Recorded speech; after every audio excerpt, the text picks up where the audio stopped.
Hello, everyone, and welcome to Smashbox TV's podcast 463. Aaron Miller, alongside fellow master Johnny V. Well, we're becoming a masters-only podcast. We've changed we've changed everything that we've been doing, and we feel that now the Masters field is the only field that counts. You're the only one that matters tonight because They're the only one that masters tonight. Yes, there you go. That we, in just a few moments, are going to be having our now two-time Masters world champion, Joe Rovere. He's going to be joining us here in just a little bit. We're also, of course, going to recap a little bit of the action that I saw and the rest of the world saw at the Masters Worlds. Nearly 900 competitors over there in Flagstaff. Hannah Macbeth said it best today. She said, it looked like you had the time of your life. And then I started going into that rendition from Dirty Dancing. She loved it. And she was right. I did. There was no dirty dancing, so to speak.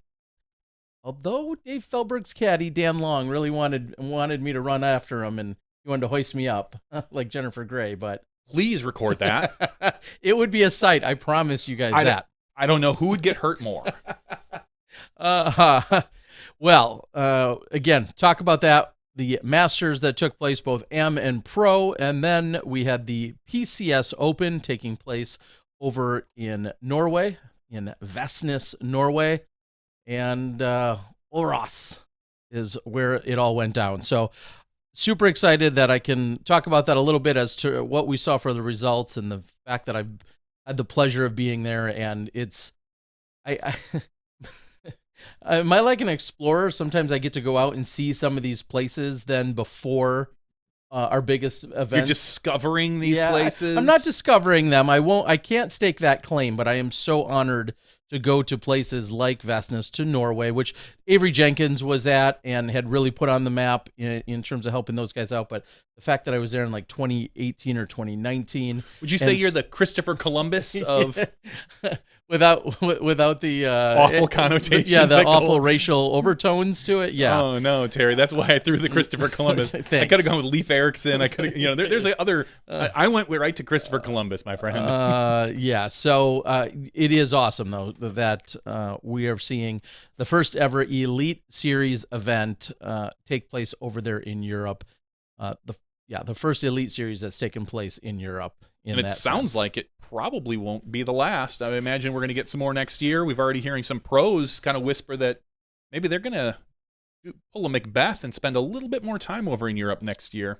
Yeah, you could understand that. And I'll take that a step farther and just say it makes sense because you're looking now for the excitement, the new fans, the culture, the sightseeing, like you get all of those things. And I just the healthcare, depending on what you but do. I just made that post coming back from the Worlds myself, saying even just being at the World Championships where really everyone was here and we were hosting in the U.S., it still gave me that itch and that desire of like, hey, go take an international disc golf trip because there's just really nothing like it. And going over for a week, which a lot of our players are doing, surprisingly, are going over just for the European Open. That's crazy to me. But yeah, you should be doing Norway and the European Open. And then if you can somehow turn this into an extended visit, a 3-week, a 4-week, and I know not everyone has those easy means to do so, but it's getting easier now than it ever has been. And I can't say it enough. I encourage everyone. And I think too about our, the kind of the rumblings and the comments we've made about having like a Southeast Asia tour that takes place in that January to February timeframe when you've seen us go to Thailand and Taiwan and Malaysia during that timeframe. There are quite a few all there. Open players that are staying for the Elan Open. Yeah. Okay. So makes sense. But yes, this last week, PCS Open. Then we have the President's Cup, which is that going to be going live just about as we're wrapping up our show? Oh my God, yes. Yeah, just about. I never thought about that. We could just roll it right to a... Just keep it rolling. Right to a watch along. Oh, that's such a good idea that we just thought of, or not. The President's Cup and then the European Open taking place. And then, like you said, there's going to be an event next weekend. And then it's going to keep rolling as well. So anyway, welcome in, everyone. Like I said, in a few moments, we're going to have Joe Rovere joining us to talk about what we saw at the World Championships taking place in Flagstaff. I'll just quickly dive in before he joins us that congratulations. I think when it was all said and done, there were 26 world champions that were crowned between the amateurs and the professionals. I think I spoke with 16 of them at some point after they had won. Some were playing over on the pro course, which is where Joe was, and some were playing on the what's called the crew course, and that's where I got to see about 13 or 15 of the divisions wrap up. And I didn't get a chance to talk with literally every single divisional winner on that crew course, but it was about 75% of them. And those videos recapping what they had to say and going over their championship moments, those are starting to release on my YouTube channel right now. I've already have a total of two videos out featuring 6 different champions. So they're just going to keep on rolling. We're blocking them. You didn't want to give each champion their own. No, because I'm doing about 2 to 4 per. No, that per. Makes total so sense. They're going to be all digestible of like 4 to 7 minutes when it's all said and done, and that might be 2 or 3 or 4 champions in that one video block. So already rolling out. I just released the other one with Juliana Corver and some other FP champions just actually an hour or 2 ago. All right, speaking of champions, we've got none other than now a 2-time defending back-to-back. Yes, defending his world title in the MP40 division, Joe Rovere. Joe, welcome to the show. Hi, Terry. Hi, well, this is awesome. Thanks for having me, guys. No, thanks for being able to make the show. It's our pleasure to have you on here. Yeah, it feels overdue because you're often talked about, obviously in a good way, but for somebody who may not know you as well as we do or know quite your as much of your backstory, tell everyone about your disc golf life and why we maybe don't see you week in and week out, even though you're skillful enough to do so. You're 1032 rated player. Honestly, yeah. I mean, you could be cashing every week on the Pro Tour. Tell us about it. Yeah, so I started playing when I was 28, and I had already been a teacher for, a few years at that point. And so my career as a teacher started before my career as disc golf. And once I got into disc golf, I loved it and quickly got good. And I've been with Innova for, I don't even know, 15, 16 years or something like that. And then it was kind of a weekend thing. It was, teachers don't make a lot of money. So I was able to continue my career. But then that thing started swelling up, and it's always been in the back of my mind to do it full time. I know Innova, I was on a higher team, and they had said, we want, a certain number of tournaments per year, and really trying to, encourage me to get out there. And I thought about it. I thought hard about it. Without insurance, I've got a mortgage to pay. And I actually, the year that happened, I tore my hamstring on the 4th hole of the season. And so ever since then, I thought I made the right choice, especially now that I got 2 little kiddos and I've been a teacher for 20 years. So I got 10 more years until I retire. So maybe I'll hit the road full time then. Or if there's enough money to justify it, I would always consider it. I look at some of the list of players on the Pro Tour and their ratings and how they're making a living. They're doing it. They might not have a mortgage. Some of them do. Maybe some of them have a significant other that tours with them, or some of them that stay at home. How hard of a decision is it for you? I mean, it's like I said, 1032. Do you know where that puts you in the list of top-rated players? Can't be that far down the list. I have no idea. I'm not sure. All right. Well, I'm gonna guess 40th, maybe. Maybe higher than that, even. We'll do some research as we talk about it. But do you kind of roll with that typical, I don't want to say typical teacher mentality, but is just the summers are like you're going hard, or is that tough because of having 2 children, and it's also kind of like kid time? Yeah, so I get that a lot. And the funny thing is, I don't play as much in the summer as people would think. I mean, I always try to hit now Masters Worlds now that I'm almost 46. Usually I get I played 20 tournaments last year, and I won, I think 17 of them, and I think 15 of them were open. So it was a really good season, but I feel like a majority of those came during the school year. So it's kind of a weekend thing, or I might take a Friday off. Don't tell my principal. And then drive. There's several times, even in the last year, like 5 or 6, where I drive through the night and I just drive straight to school and I show up and pretend like I got a good night's sleep. 22nd, by the way. Question, you're the 22nd highest rated player in the world. 22nd? Yes. Oh wow, that's cool. Yeah, you're higher rated than James Proctor, who's on a tear this year. So for our viewers, we're putting that in perspective. Yeah, the game. Honestly, it's been, and the more success as I'm getting older and I've had kids and I feel like I've matured in many ways. I feel like my golf game's getting better. The physical game has always been there, but there's so much wisdom to gain, and I feel like I'm getting there. So I'm feeling like I'm playing at my best and at the highest level. But I've just never been a gambler, and with mortgage and health insurance, and if I go down and all of a sudden, plus I would have to put back my retirement a year. Let's just say there's been some opportunities that have been presented, but I just can't gamble on my physical health. I can't do it. Remind me, did you not? You got as far as like a van, some solar panels. Like there was like a mini tour at one point, if I recall, 5, 6, 8 years ago, right? That's right, yeah. Okay. And then I thought the van was too small because I had a wife and 2 kids, so I sold it and got a big camper. And now I sold that, and now I'm back into I've got a big van again, and it's even better than my first one. So I mean, like I have the rig, like I'm ready to go. Everything is, but it's I could even do a mini tour in the summer.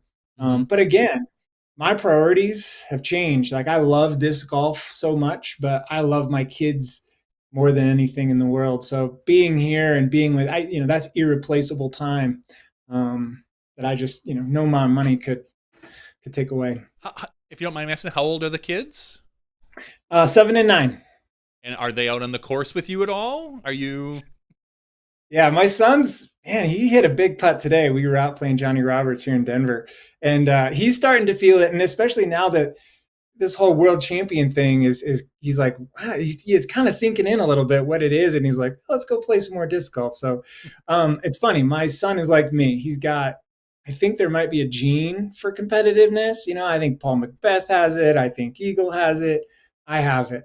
And my son has it. And I feel like that drive and determination is half of the battle when you're trying to improve. My daughter does not have a competitive bone in her body, and neither does my wife. Okay. Now, of course, your son can see you play, not only this last week with a lot of the post-production coverage, but just in general, he can consume disc golf, as can you. Do you guys do that at all as a father-son combo? Do you ever watch any particularly big events or other events that you're not part of, or events that you where you were covered? Do you guys share that? He's young enough, and we're so into mountain biking. We're so into, I telemark ski and we backcountry ski, and there's so many things we do. I don't know if it's so much the disc golf. Every once in a while, he really likes Eagle. He loves to watch Eagle, which I don't blame him, man. That guy can crush. So every time he's on, he'll always stop building Legos or something and goes, "That Eagle?" Or, yeah, that's Eagle. But we bond over disc golf. We bond over a lot of things. But come on, you have to whisper like, yeah, but I own him in Colorado, right? like that guy don't beat me here. He's good, but Dad, he's got it. I won't say on Smashbox what I'll say to my son behind the. Well, so it's funny because a lot of times Eagle will watch the show, or Eagle's dad, Pat, is a frequent viewer of the show. Yep. So I'm just trying to start a little, crap. There's nothing here. Now, and let's take that though in a little more serious tone. Of course, in Colorado, the likes of Aaron Gossage, the likes of a Joel Freeman, Eagle McMahon, those are all a few names. And then I know some of the promoters. Doug used to live there, but then also a Ray Woodruff and a Kyle Harrigan and Kyle Maudie, who used to be in the Midwest when we started 30 years ago. Obviously, Colorado, a great disc golf scene. Explain some of that competitiveness, because you're on a short list of people that have gotten past the likes of Eagle McMahon probably in Colorado. Yeah, man, we've been saying it for years, and I remember when Eagle was just a little guy. I think he was about the same age as my son, maybe 10 years old, and we could already see his form, and we would say that kid's going to be good someday. And we've been saying that for years and years and years, and I don't know if people believed it at first, but now, I mean, it is exploding, not only in growth and just numbers, but the skill level. Yeah, look at Joel, look at Aaron Gossage, look at Eagle. Eagle's just one of the best in the world. I'm not sure if it's in the water. I'm not sure if it's in, just the spirit of the game that drives that competition so high. There's lots of different styles, so I don't think people are mimicking their game after mine. Maybe their backhand game, but certainly not their putting or their forehand game. And so I don't know. It's growing at such a level that it's like now it's really beginning to explode. There's so many good kids, so many good players. And, when a tournament in Colorado goes live, I mean, it's full in seconds. And it's been that way for years. Yeah, and that's something else that I know that I've talked about. And then, of course, I've come there now for, I think, 4 or maybe even 5 iterations of the Rocky Mountain Women's, which continues to be one of the single greatest women's only events that's taken place in the country. And by doing so, that's helped introduced me to so many of these not only competitors but also all of the movers and shakers, and I'm really honored to call Jeff Hungerford a friend as well, and he's such an incredible human. One thing I noticed this week when we were doing our wrap-up shows I pointed out when we were looking at the lead card, I forget which day it was, but it had essentially you, Kale, Felberg, and somebody else that was up there, maybe Rico, an Anthon or somebody. And the one thing that I kind of noticed is like, hey guys, we're throwing back a little bit because you're about the same age as me and Johnny. I'm throwing back a little bit to not relying on forehands. Yes. Now, is that just how or when you were brought into the game? Is that it's not a Colorado thing because Aaron Gossage, Joel Freeman, and Eagle rely on him. So do you care that that's not a main factor in your game, or is it? I do have the overhand game. So when it comes to shaped holes, a lot of people, they'll throw the forehand. I can opt for an overhand game. I can get it still out to like 350. And I'll lean on that because of the accuracy and just the comfort. I grew up being a quarterback and a pitcher in baseball. And so just that throwing motion was really familiar to me. When I very first started playing, I actually only threw forehands. And that's the great irony of all of this is I went and played with TJ Lawrence from Colorado, just an incredibly good rock thrower. And when I first started, playing, I could throw really far, but I was watching him like, I need to learn how to do that. And I taught myself how to play, other than him showing me how to throw a rock. But I just went out to a field by myself and just threw that obsessive personality. I would throw for 8 hours a day in a field, just back and forth, back and forth, back and forth, back and forth. I don't get bored putting or throwing or anything like that. And my confidence in that backhand, because of years of doing that, got so high, I'll opt for a backhand in almost any situation because I know that the probability says I'm probably, the chances are I'm going to execute that turnover. I'm more likely to execute that shot than I am to execute a forehand. And I have like a 400-foot forehand. I did at the Celebrity Skins at the GK Skins up in Bailey last year. I threw a thumber and I hurt my elbow. And I just started throwing forehands again at Worlds. So I went for a year and that was injury related. And what that made me realize, because I would have it and I would work on it and spend my time doing it. But when I was injured and I couldn't do that, I really went back to my backhand, and it's better than it's ever felt. So now I'm even less likely to throw those forehands. Although I did throw a lot at Worlds. That was more because of the wind. We had wind the entire time. Okay. Yeah. Scary thought for the rest of the field. Yeah. Well, and so one of the newcomers, in full disclosure, I'm going to admit to this. I was in the same lodging quarters as Dave Felberg, along with Chris Orrick this week. But one of the newcomers to the division was, of course, Kale LaVisca, who came in with, I believe, the highest rating, within a few points of view, but the highest rating. Obviously, the one of the new kids on the block, even just like the band, he looks like a boy bander. Actually, right? Joe's rated higher than. Oh, is Joe? Okay. 2 points. Oh, by 2 points. Yeah. Okay. But Kale comes into the division. Matthew Blakely's kind of newer on the scene. Do you care who shows up? I mean, does it matter, or is it just work to do for you? I mean, I care who shows up because Kale's an incredible person. Love playing against him. He's one of the first pros that I met. So I absolutely love playing with him. But in terms of like, if I'm afraid of someone or who I want to beat or whatever, it doesn't matter. I want to beat everybody there, and I don't care who's there. That's kind of my goal. I have to tell you something, Terry. At the beginning of this year in the spring at the Memorial, you were commentating and Kale was on the card. And it may have been early in the tournament, I don't remember, but you had said Kale this year is a Masters player. And if he's not the favorite to win Worlds, I don't know who is. And He knows who is. I'll never forget that because I was actually watching with my son. And I was like, interesting. Like, he's not even going to give me a shout out. So, I think we all find inspiration and we all find that motivation from somewhere. And for me, that was a very motivating comment. I just have to appreciate that.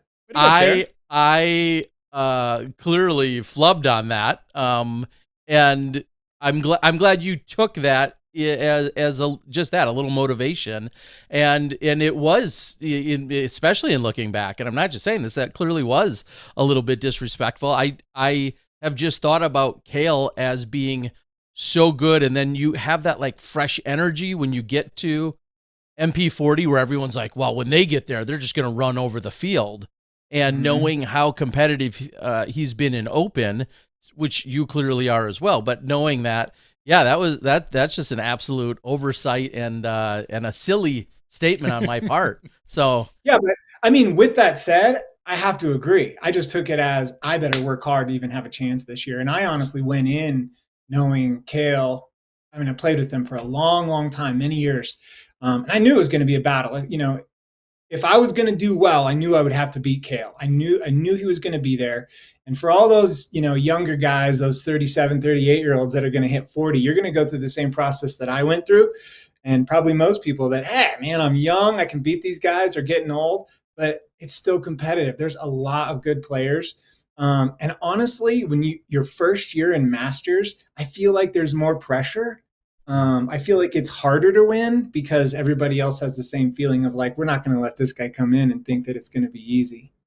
Yeah. So I guess maybe that follows up to a similar question that was, were there any surprises at the Worlds for you? And that could be of other players or of yourself or of any situations, but were there any surprises this year for you? There were surprises. There was a couple of mistakes that people made. And not everybody, misfires. It was mental mistakes, I thought, that I was like, that's going to cost them. And I was surprised a couple times. I don't want to, spoiler alert, you have me on here. So in the last round, Kale's drive on hole 2, I knew that we had a wind. We could feel the wind as a right to left. But I knew down by the basket, it was a left to right. I got there a week early. And so I had known that if you hang one out to the right, that wind that we can't see is just going to drop it. And as soon as Kale hung it out over the water at that angle, I just immediately was like, that's going out of bounds. And sure enough, it dropped out of bounds. So little things like that where I was kind of surprised, where I picked up strokes and I didn't expect it. I was surprised at, I don't know, Feldberg is an incredible putter. He made so many putts, and nothing against him. I was just surprised that he did so many good dead center putts that it surprised me, because I missed some pretty simple putts. I was surprised that the wind was from the southwest for 2 weeks straight, the exact same wind, never changed. So I was kind of surprised by that. I would say the last thing I was surprised by was that after round 4, it was down to me and Kale battling. Yeah. I had because I have so much respect for Anton. His game is coming back, and man, he's good. Feldberg obviously is there. Martin, who I battled with last year. There's so many good players. I had expected. It's hard to create score separation on those courses. Mm-hmm.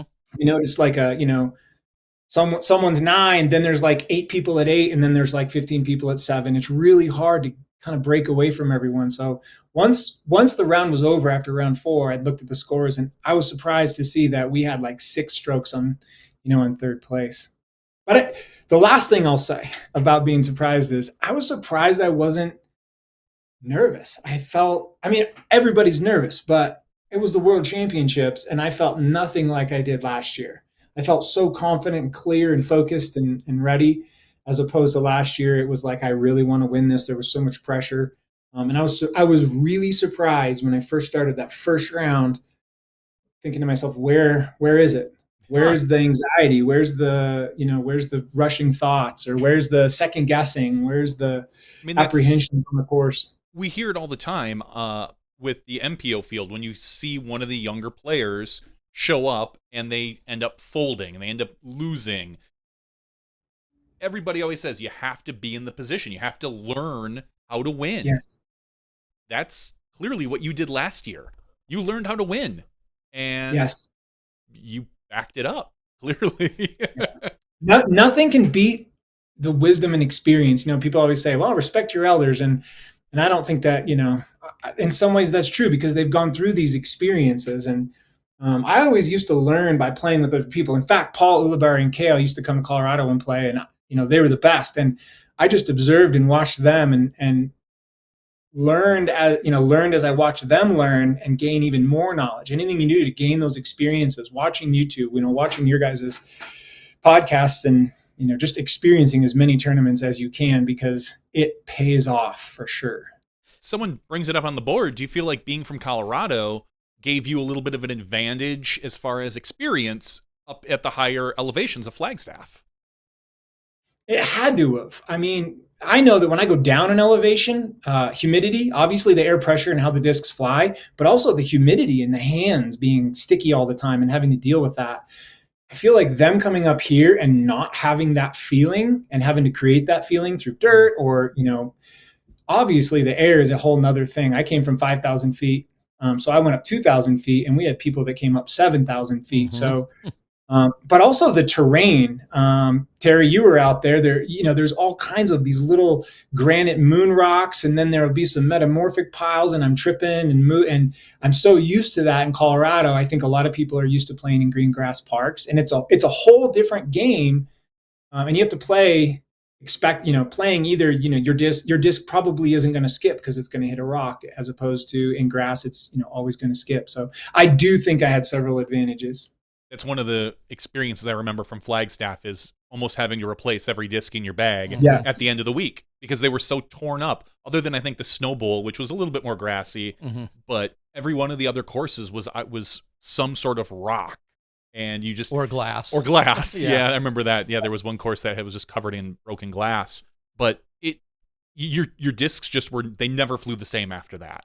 So they got shredded. And I saw, especially like Dave throwing an 11 time, I saw some really beautiful discs out there on the course, and just like, I took a couple new rocks and broke them in over the course of those weeks, because I threw an 11 time when I first got there, and just smack, just even putters, even just putting on a basket can just destroy a disc in a minute if it hits the ground. So it's an interesting terrain. Now, along, what Dave was throwing and discs and whatnot, I was informed by Dave that he feels like the world's was stolen from him because a Frisbee went missing. He left an EcoStar. Now let's get the story straight. He left an EcoStar destroyer out on the course while practicing one night, and then the next day, even though someone said they found it and maybe turned it in, it wasn't there. But he has his version is that the disc was stolen, and therefore the World Championships was stolen from him. Now, I didn't have a problem telling Dave he's crazy when we were back at the house for that. But clearly, like you said, you got to make these adjustments. Did you bring extra discs? Did you pack a different bag even at all? Knowing some of this, terrain. Yes, absolutely. So quick shout out to my sister. She caddied the entire 5 days. She worked her tail off.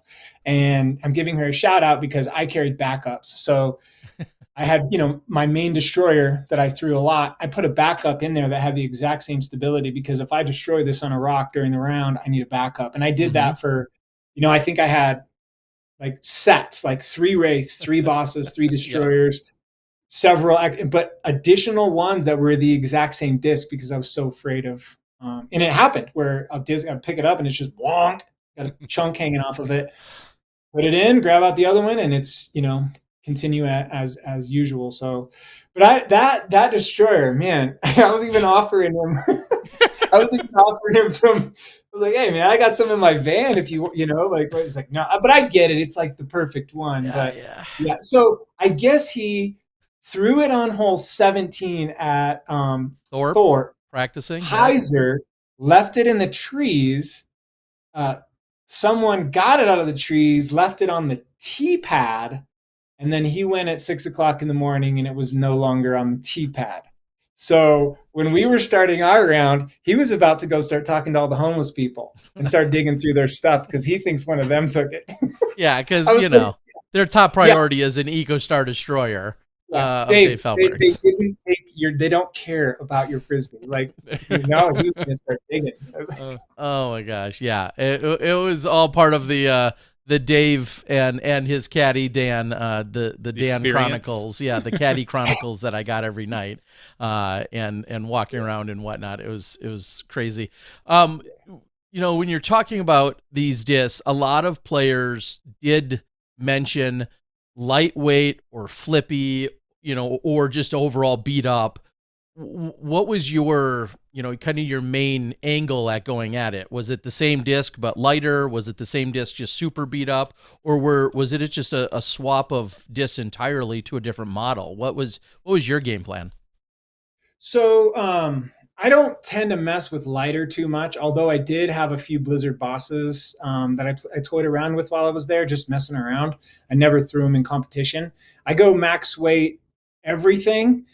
But I beat them in, so my stability, they're probably under max weight now because I've got discs in there that are 10 years old or whatever. But so this is what I tell everyone is when you go to elevation, when people come to Colorado and they're like, I've never played at elevation. So before you go to the course, go out, go take all your discs out to a field and start with your putters and throw your putters because whichever one used to fly straight doesn't fly straight here. So figure out which one does and then build your putters. And then you move up to your mid ranges. Because here, that mid-range that used to be straight is going to hyzer out. You're going to have to move in stability to less stable. So I tell them to find the straight one. Once you figure out the straight one, then you can build your understable, your overstable, or your rollers from there, and then just move up fairways all the way up to, I had to switch. My destroyers everything was hyzering out. Even my flippy destroyers were still hyzering out. So I actually went down to a Wraith. I even brought some other, older stuff, a Shrike in there just in case I needed it, but. One of the things I noticed is a lot of putts. They don't glide like they used to. Yep. So I can see making a modification there as well. A lot of my putts also were hitting the cage and they felt good. I was telling my sister, like, that one actually felt really good. I thought that one was in. And many of the ones that felt good just right into the cage, and it's just the air. It just doesn't glide like it does. So modifying that to be a little higher of a putt. Yeah, let me follow up on that because that was, again, an observation that I had thought about during our daily recap show. Do you feel like a firm spin putter that could maybe either just put a little more on it had an advantage this week, or do you feel like somebody that has a loftier putt that maybe had to just, I'll say, loft it more, you feel like one style or another, can combat that lack of glide better? That's a tough question because you have to factor in the fact that it was windy the whole time. Mm-hmm. And so if I say, well, I give the advantage to the lob putter because they're more likely to get it into the basket. They're also lobbing into that wind. Mm-hmm. So it was a little tricky. I have both putts.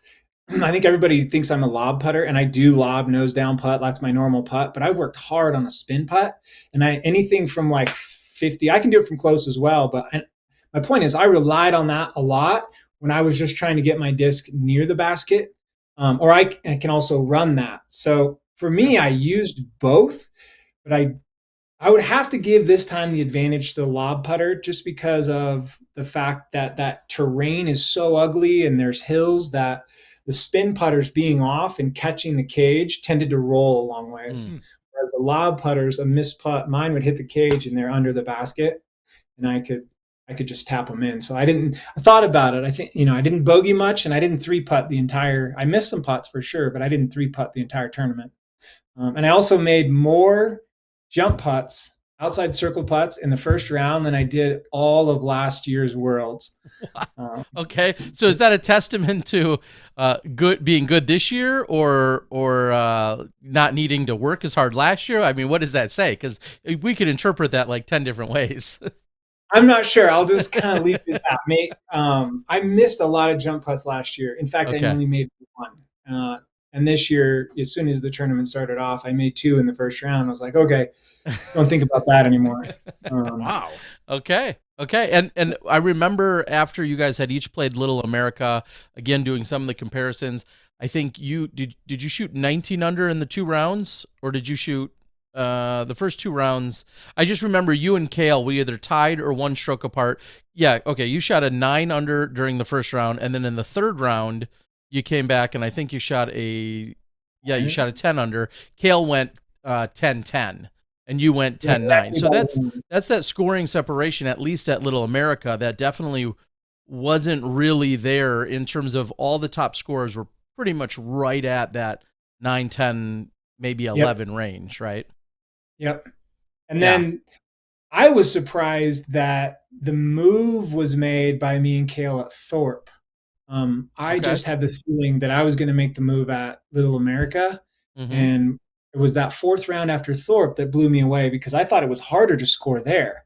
I thought it would be harder to make a move. But that's where we created the separation. That was strange. Yeah. Now that it's all said and done, now that you're champion, and I may have asked you this during the week, I don't recall, but do you have a preferred course? Do you have a favorite course? I know you're just talking about scoring separation, but if you could only play one of those 2 courses because you're up there for vacation and you only had time for 1 round, which of the 2 would you play? Depends how hot it is.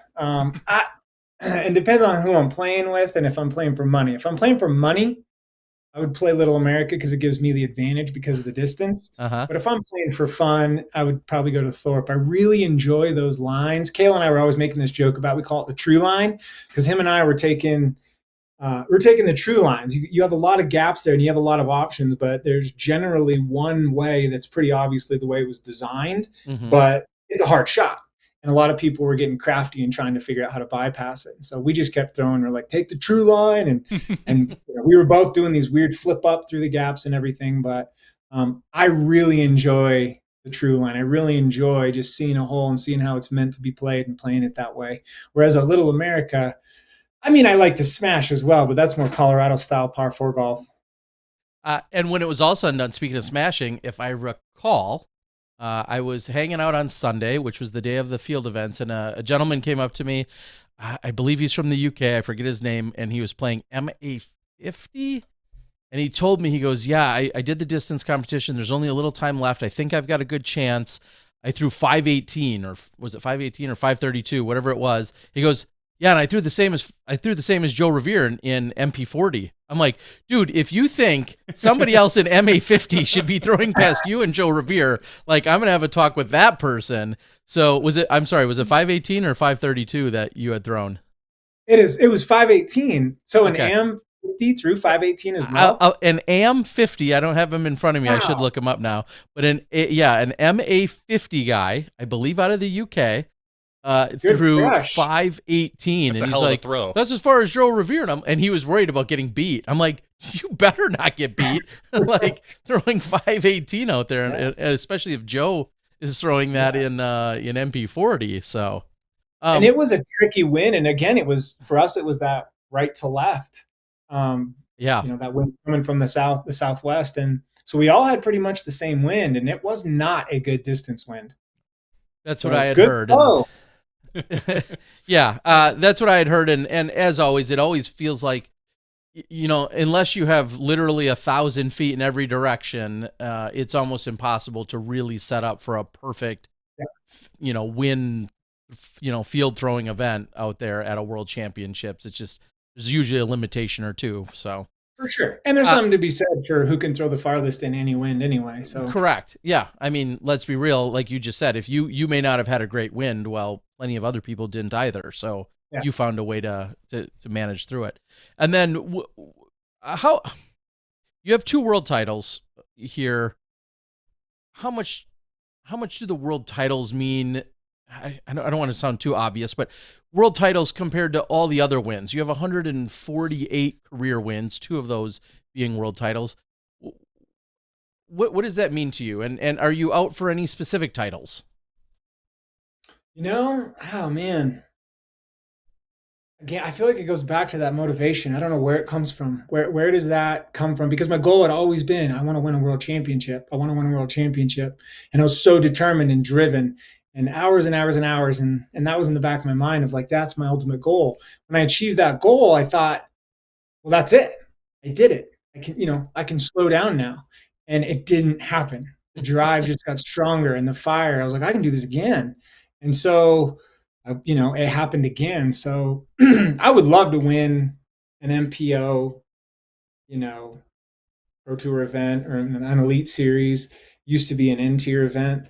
I got really close at Maple Hill a couple times, but it didn't happen. That would be great. But honestly, the monkey's off my back. I've accomplished everything that I could ever dream of. And if I get injured and can't play anymore, man, I had a great time and I had a great run. And until the fire goes away or my wife says I have to stop, then I just don't see it going away. I still on my way to work, and if it's sunrise and I have 10 minutes, I'll stop and putt, because why would I use time in any other way than trying to get better?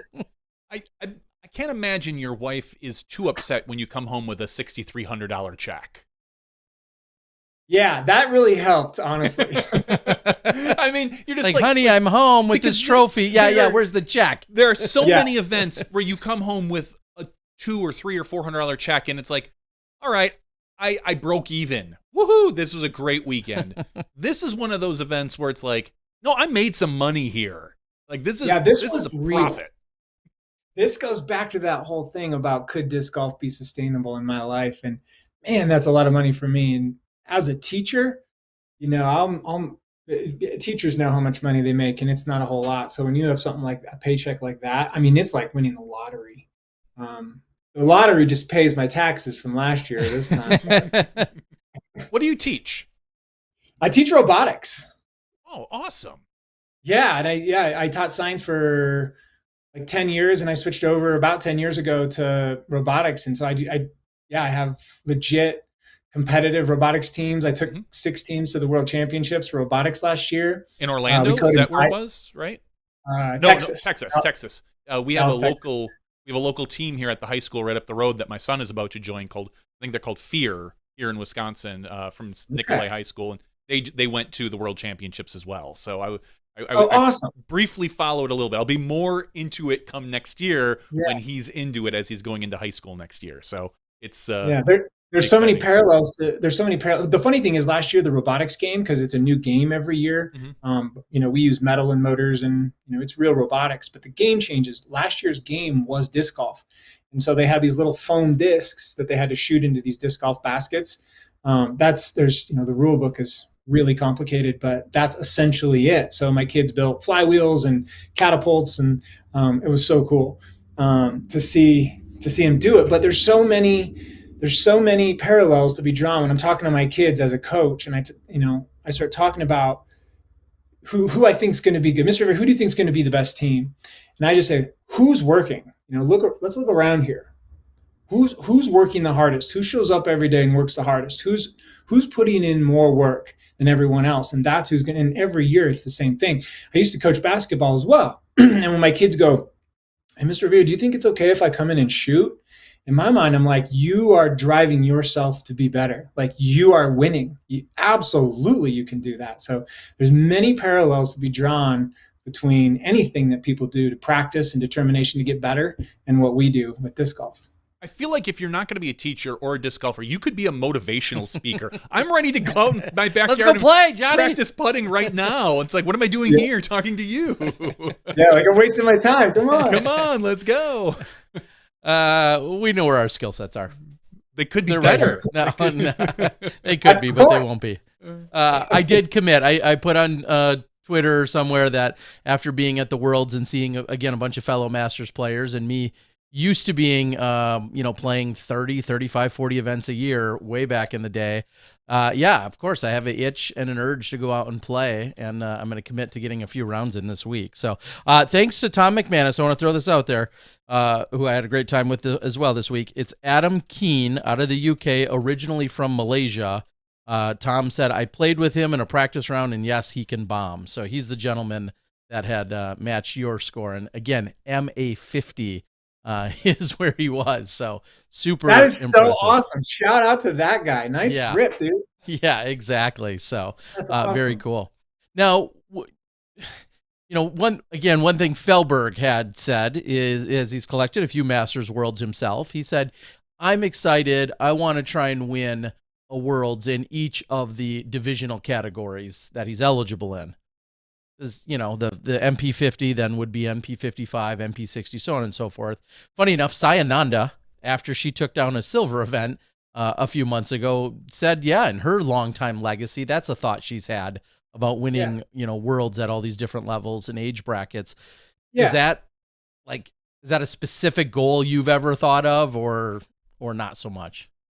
And I feel like I don't want to go off on a tangent here, but talking about Masters and as people get older and, the Disc Golf Pro Tour being only for young kids and with all the crazy stuff going on in this world, when I was getting better at playing disc golf, Peter Shive, he passed away recently, but he's someone that I remember talking to him and saying, you're 72 years old and you're still ripping a disc.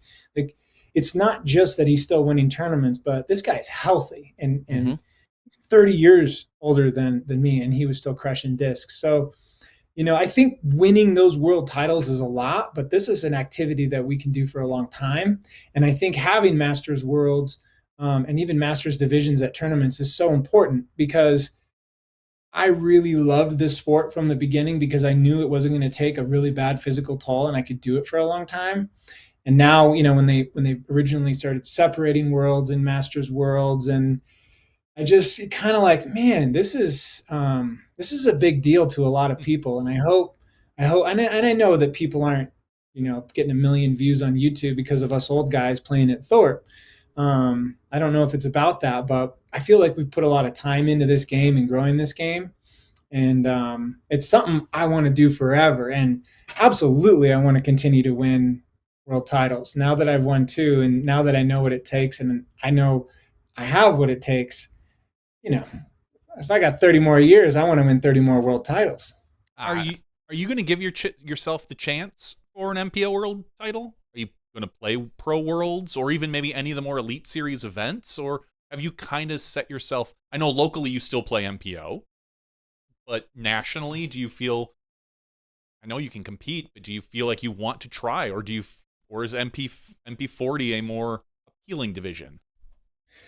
This year, I'm only going to play 2 MP40s. I played an A tier a few weeks ago to get ready for Worlds, and then I'll play Worlds. So in my mind, I'm not even an MP40 player. I'm still an MPO player. And I do want to compete at those tournaments. The big problem for me is the timing. I only get 7 days that I can't be at school during the school year.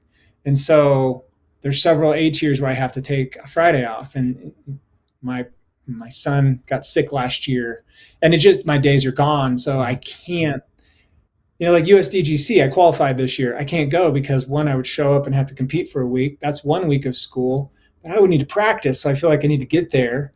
And now my days are gone. Is that the one event that I want to play every year?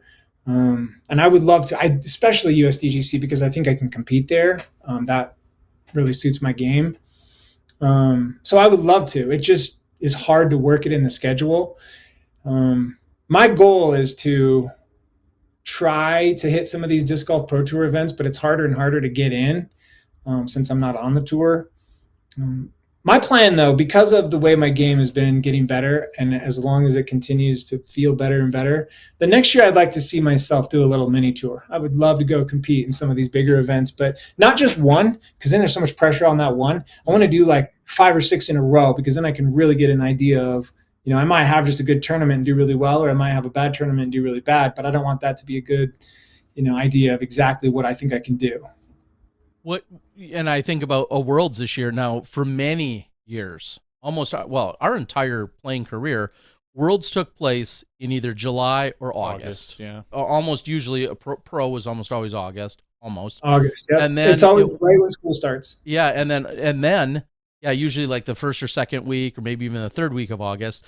Now, in at least 2 out of the last 5 years, when it's been at Smugs, it's basically, right around that Labor Day weekend, definitely bringing a lot of schools into play. So it's pushing it back even more. This is the, as late as it's going to be. There again, I just have to assume that immediately excludes the possibility of you being there, knowing you're probably a week or maybe even 2 into school already, right? Yeah, that's exactly right. And I love my principal. My last 2 have been so awesome, and they're so supportive. But I only get so many sick days, and even if they say use them, go again. What if my kids get sick, or what if I get COVID? And I can't. Yep. Same thing with U.S. Masters this year. Everybody's like, "Where were you?" There's a lot of money in it. And I didn't play the courses, but everybody was telling me it suits my game there. And that was the last week of school. My principal said, well, if you really want to go, we can try to make it work. But I know that creates a headache. I was switching rooms from, it's just so much more complicated. So it's difficult. I don't know if they've announced the dates next year for Worlds yet. I know it's going to be in Virginia at the... I believe August, but I could be making that up. Okay, because I was going to say, with it being on the East Coast, you can probably expect a later Worlds again, because that's where the tour swings around, and I haven't seen it. I feel like I would love to see the Worlds be maybe closer to the Midwest or even on the West Coast, and have it earlier in the season. Have it be maybe flip-flop Worlds and Champions Cup sometime, or however that would work, just based on the way the tour flows through the country. Yeah, I don't know if it matters for Worlds or not. If they just always going to kind of keep it end of August. I'm looking right now. I'm not seeing a date for MPO Worlds, Masters Worlds, Emporia next year. Yeah, which made some people mad, which I'm happy about. Are you saying that the opportunities at a place like Country Club, for instance, really suits, I don't know, you? That's exactly right, Terry. I like it. I think and Jones as well. I haven't played Jones Gold yet, but okay. I feel like if someone can throw 518, it might give them a little advantage of people that can only throw 400. Well, ring up that MA50 and we'll talk.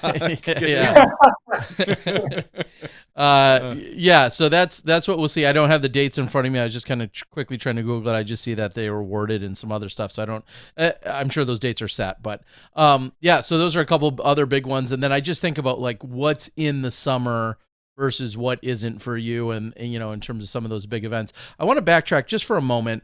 When I was at the Flying Disc Museum talk on Thursday night, at one point there was a conversation about how a disc throwing or a disc propulsion arm like type machine was built many years ago, and we've heard Simon and MVP also kind of have that conversation as to something possibly being built like that.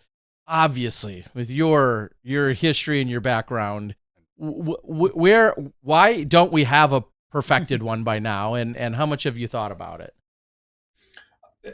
This last year I've thought about that a lot, because my kids had to build robots to literally do that all year long.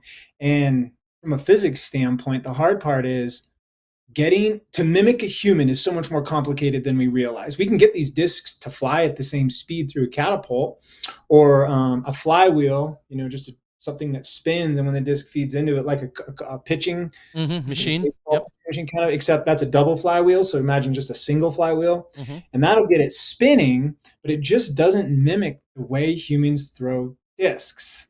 I think it's getting the disc to spin at an angle, the nose angle, but also on a hyzer or anhyzer or flat angle at the correct speed.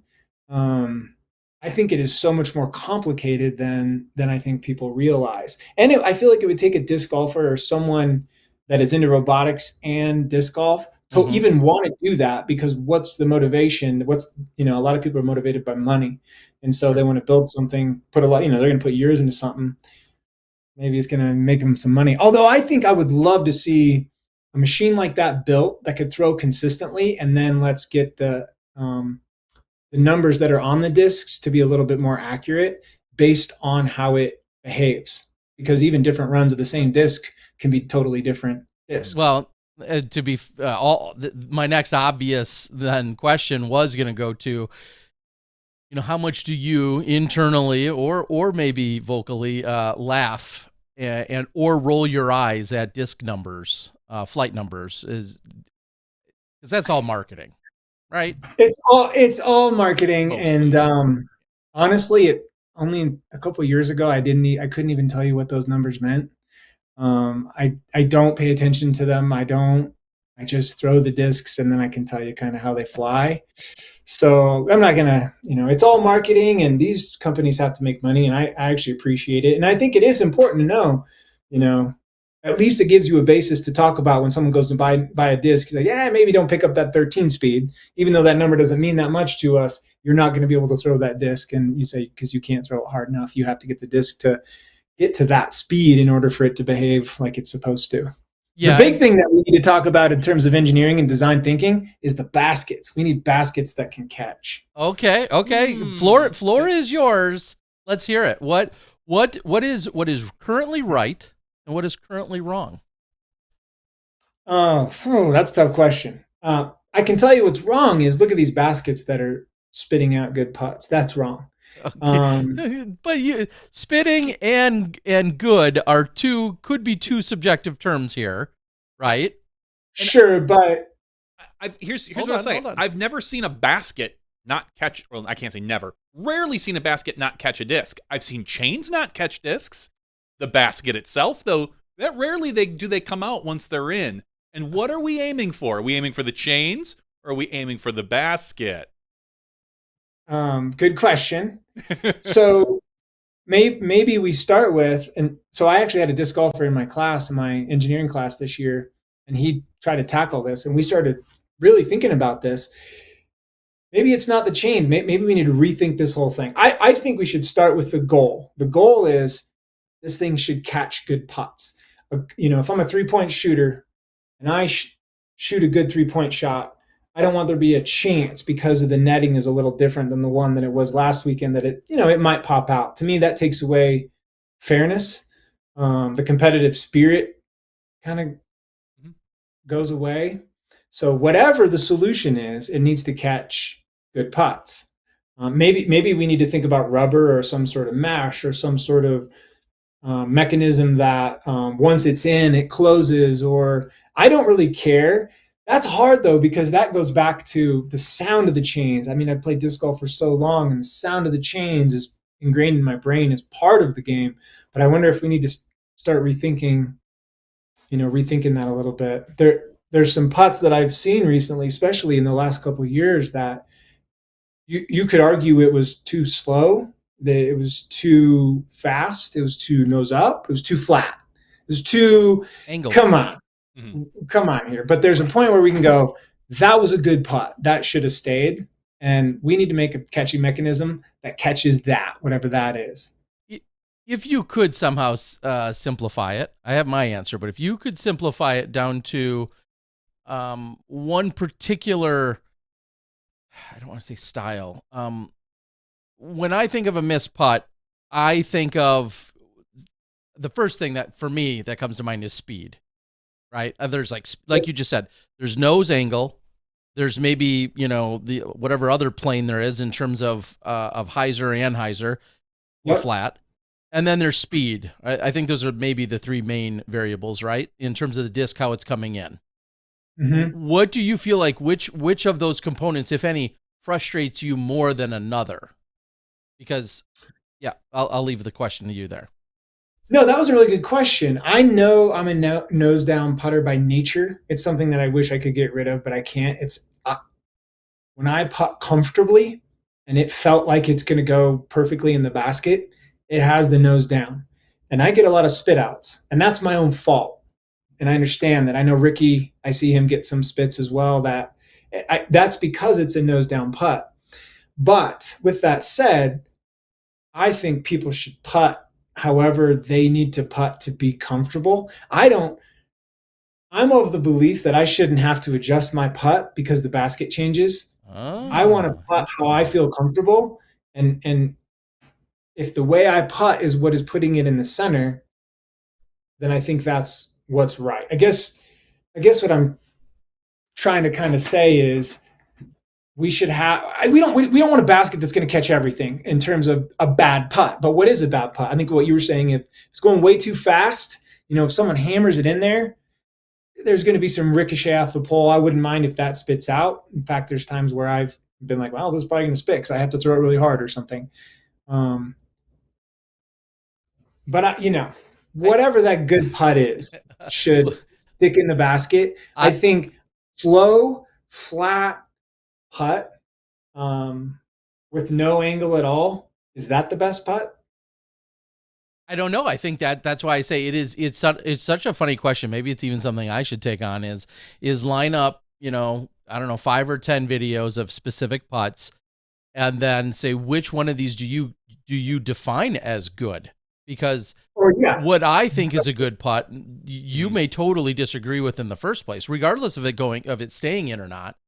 I may look at a putt and, just the style in which it comes in. I'm like, well, I don't think that's that good of a putt in the first place. So that's where I think it becomes such a subjective argument as to what you're saying is a good putt. And you have such an interesting perspective you just said, where you don't feel like you should have to change your putt based on the basket. And a lot of others would say, myself included, may say, well, aren't some of the variations currently to the basket kind of like the variations you get to a course? Some are going to be treed, have a ton of trees. Some are going to be open. Some are going to have a wind. Some are at elevation.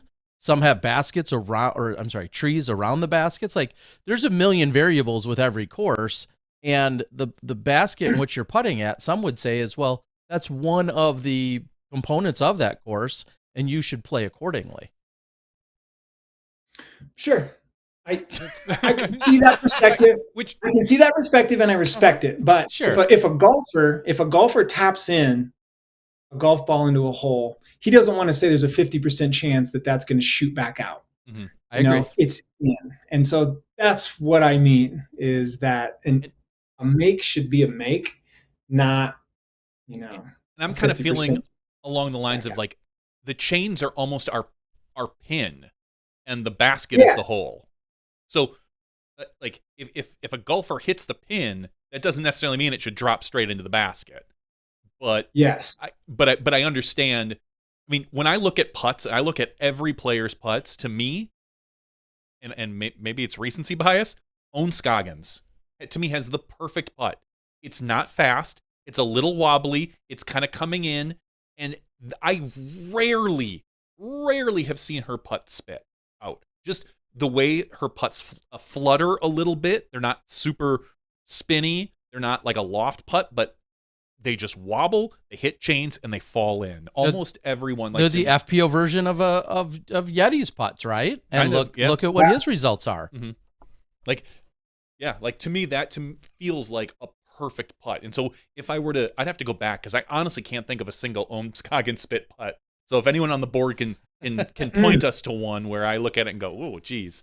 But that's actually a good example, because if there's people that never putt, then there's got to be something going on there.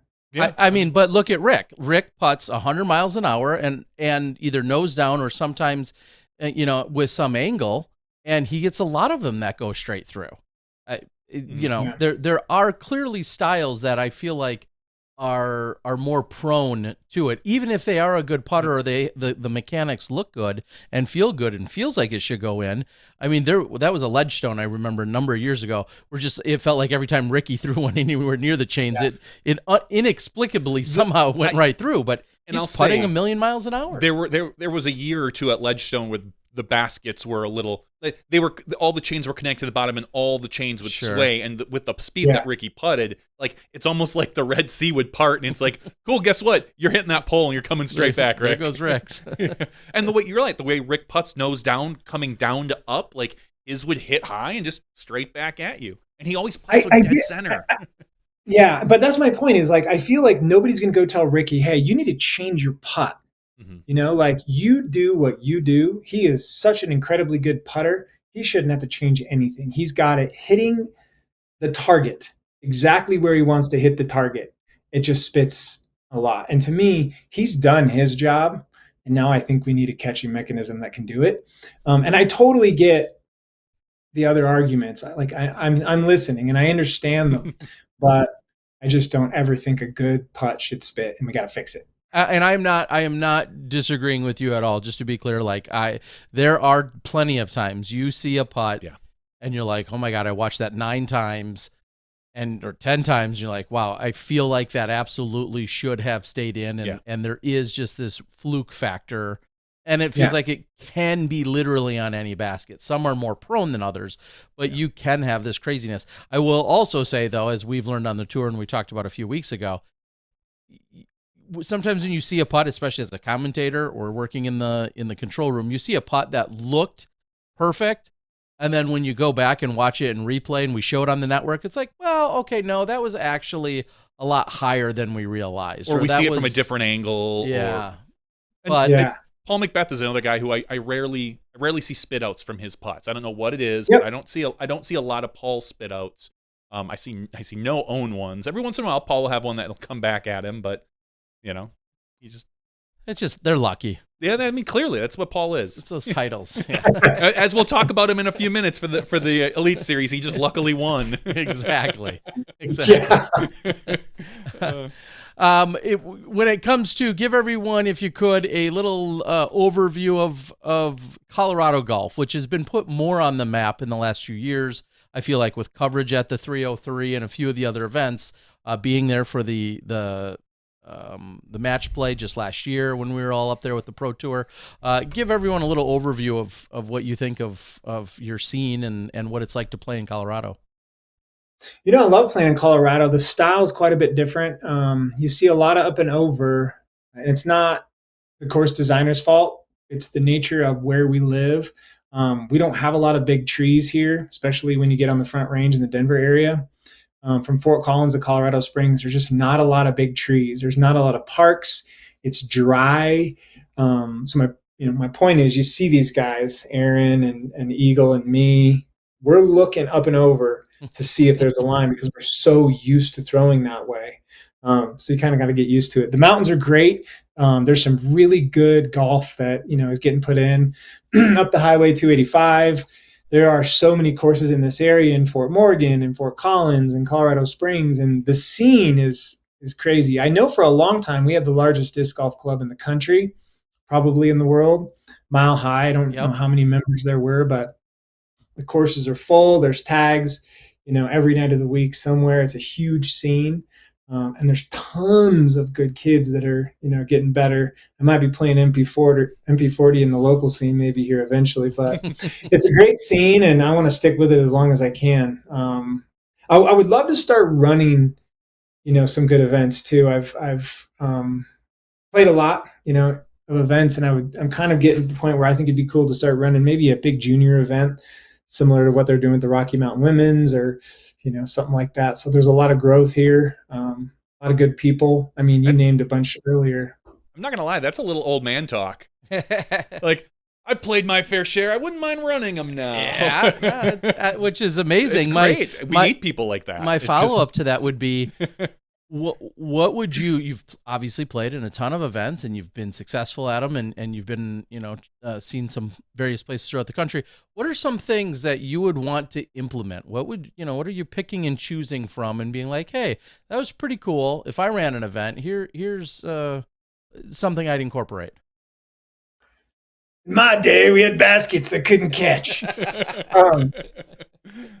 I focus so much on the course. When I go to, if I rate what an event, what makes a good event, I don't I just by nature don't value all the fluff and, is there water? I'll bring my own water. I don't care. Well, there's not a bathroom. I don't care. I only care about the course. And I put so much into what the course is, the playability, the flow, the fairness. When people say, how is the event? 95% of my answer is this: it's the course. The course is really what matters. We've had events in Colorado where the fluff was amazing and the course wasn't good, and some pros don't want to come back. We've had tournaments where the courses were great and they do want to come back. So in my opinion is that's the most important thing. I don't care about payout, players packs, any of that.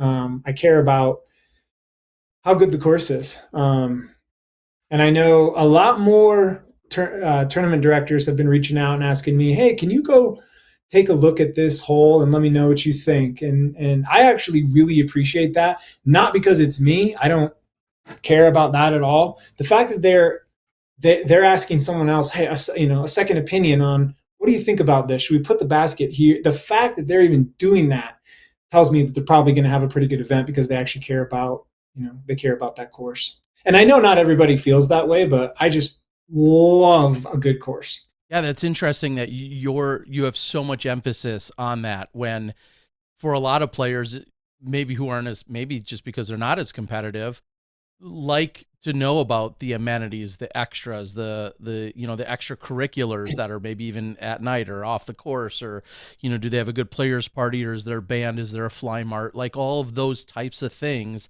that can make an event more like a party or family reunion. And you're like, no, I want the nuts and bolts. I want where the competition is at. Let's hone in on that. Do you feel as if there's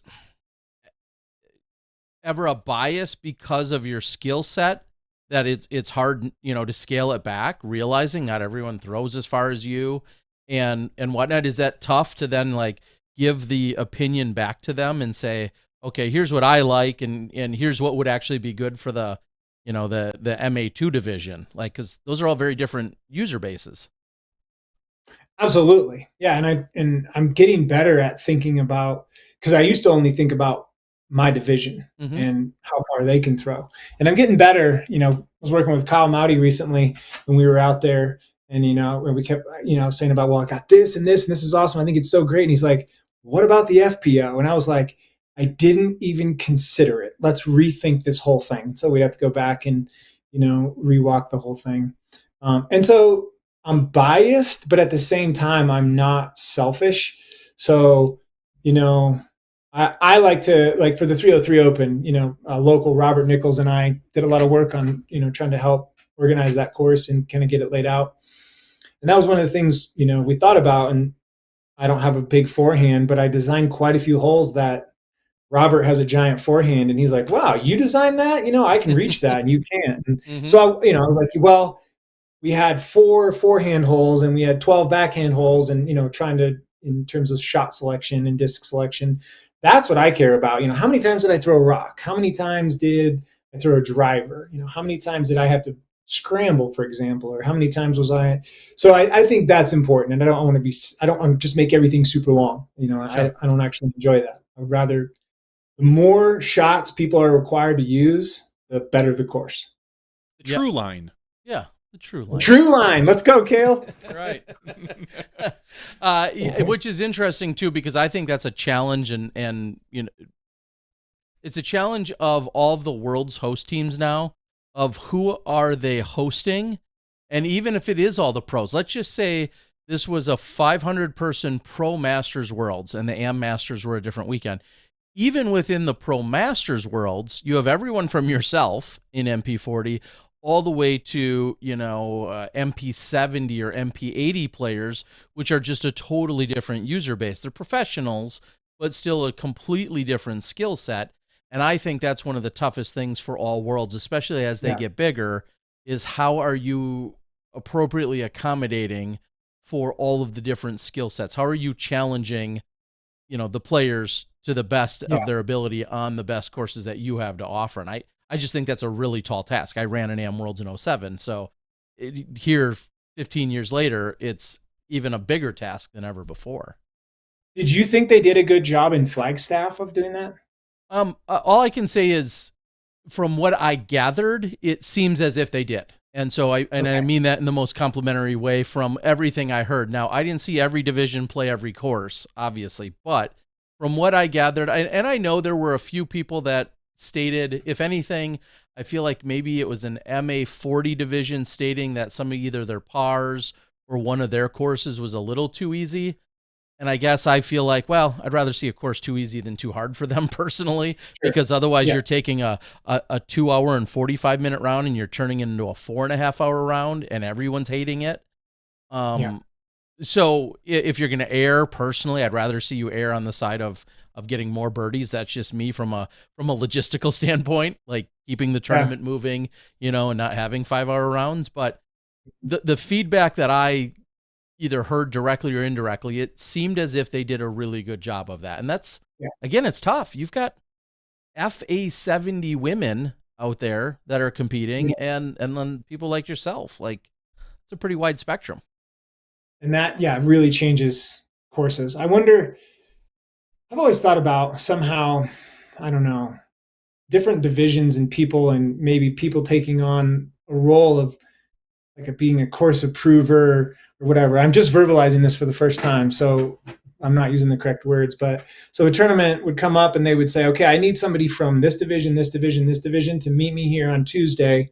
I need you to walk through. And maybe they have to alter a couple things for each one of those divisions. There's been events that we've showed up to as open players and been like, what the heck is going on here? Like, this is a disaster. If they had said, hey, Joe, can you do a quick run through and see if there's anything that you might be wonky, I would have been like, you have to stop now. Like, this is going to be a backup. This is confusing. This rule, but they don't do that. So I just think it would really make events better if we do not just open, but every division. I feel as if that's something Jay is probably screaming. Jay Yeti Redding is probably screaming right now as he's watching or listening somewhere. That's something that he very much has pushed for, especially at our largest events, majors, in having kind of that crew or that person. And I know they've sent the likes of like a Sean Sinclair ahead back with the PDGA, and they do have some of those walkthroughs ahead of time for our biggest events. And I can think of even, I think Jen Allen recently had gone somewhere ahead of an event, and her feedback was considered as well. So I think that, we'll call it like an ambassador almost, or a reviewer. I feel as if that concept is becoming more and more common. Sarah Holcomb often talks a lot about, courses that are appropriate, and they're not just the MPO course and then, sometimes a shorter tee for FPO, randomly wherever. Like, it feels as the progression of the game is going forward, we're getting there. It might be slow, but I think we're getting where you're talking. But, and I'm sure I'm simplifying, but it feels like the PDGA representatives that come ahead of time tend to lean more towards rules and not necessarily, I mean, I'm sure there is some of it, like appropriate distances, appropriate course, but they're more or less looking at safety rules, like flow, things like that, and maybe not necessarily as focused on, is this good for MA 60 or FA 60? Yeah. I'm sure there is some of that, but it would be nice to maybe have a few more eyeballs out there. Well, Joe, I'll ask you this. Again, a rumor that I had heard is that they had the course set up in a particular layout. I want to say Thorpe was set up in a particular layout for a warm-up event, maybe the Tree Bash, and then the course was considerably different, or in a different configuration for Worlds. Did you hear any? And some people who played Tree Bash were upset, and my point was, well, clearly that's the point. Yeah, maybe some of that stuff needed to be adjusted. Did you hear anything of that? I didn't hear anything about it so I got there a week early. Hank Kerwin and I went up there a week early to practice those courses, and at Thorpe there were 2 baskets for every tee. And then they just removed one of the baskets, but it was I'm colorblind, but I think it was like blue or something, and then white, the ones that we played on in the actual tournament. Okay. So I just played to the white baskets on every hole. It was very clear to me. It was confusing, but I had a map. Sure. Because there's different tees in Thorpe. I think Thorpe's like a 27 hole layout or something, and then we used 18, whatever. So it was never, I thought it was very clear. And the same thing about Little America. They did shorten hole 2 at Little America. They moved the tee. That's that island with where you throw over the pond. Yep. That was one that I practiced the long tee because that's what they had said it was going to be. And the PDGA said no. Again, back to what we're talking about, because they said, hey, there's lots of different divisions that have to throw this, and we're not asking people to throw 400 feet over water. And so they moved the tee closer. And I thought that was a good move, and they're absolutely right, in that one. But I didn't hear about that. Okay. It's again, everyone has a different either reason or logic or excuse or story. And it was something that I had heard at one point but that's my point is that's why you run warm-up events is you see, hey, this hole is here. This had a huge backup. Let's mitigate that. Because when you don't do that, then everyone says, didn't they test this? Why didn't we try this ahead of time? So you got to make the adjustments if they're called for. So, yeah, I get it. Joe, it's been amazing having you. I don't believe it's been this many years before finally having you on to chat with us. But thank you so much for joining us. Before we let you go, we want you to give any social media platforms, any ways that people could support you, maybe some commemorative discs or releases, anything that they're doing, whatever it is. Tell everyone how they can find you and support you. I'll have my Worlds disc for this year coming out. I'll hopefully be working with Manny Trujillo, incredible artist. And those will come out and you can support me then. But other than that, my robotics team needs some money. So okay. I know last year we had Innova, Discmania, Dynamic Discs, and MVP all help us out. We ended up with about $15,000 raised. Damn. We spent way more than we actually raised, so we're trying to do better next year. The size of my team is doubling. Really making a run at Worlds next year. I've got some of the most incredible little kids that are doing things it's blowing my mind what these kids are doing. So I'm all in terms of helping them out. So I talked to Pete Cashin from Dynamic Discs at Worlds, and he's on board to help out. And so we're actually going to hopefully get some discs, maybe put some robotic stuff on them. We'll put it out on social media so everybody can, if you're wanting to get a couple, we'll work with some different companies and get some different runs. But all that money is just being raised back into my club because, each robot is about anywhere from like $3,000 to $4,000, and I'm expecting like 16 teams this year. So we need the money. So I'm here to raise money more for my club than I am for myself. Well, that sounds all too kind and selfless of you, and I guess what we should grow to expect here. So, all right, Joe. Well, I can't say enough. Congrats. It was you were the clear front runner and favorite at this Worlds. Anyone who thought otherwise is an idiot. And you proved just that by your dominance all weekend. So, but seriously, I appreciate the motivation that you didn't even know that you gave me. Who can you motivate next year, Terry? I'll find somebody that I can motivate me. I can give a side jab to unintentionally. Well, seriously though, the chat board has absolutely loved having you. All of your frank and honest and straightforwardness. It's been awesome. Thanks. Our Smashies are lucky to get to know you that much better, as are we. And congratulations on one hell of a week. 2-time champion over there in Flagstaff. And Joe, I look forward to the next time I see you out there on the tour somewhere. Thank you very much. It was great being here. I thought I missed my window in life to be on Smashbox. Oh, heck no. Anytime you need to promote anything, chat, whatever, you're always welcome. We're here the for you. phone line's open. We'll take you.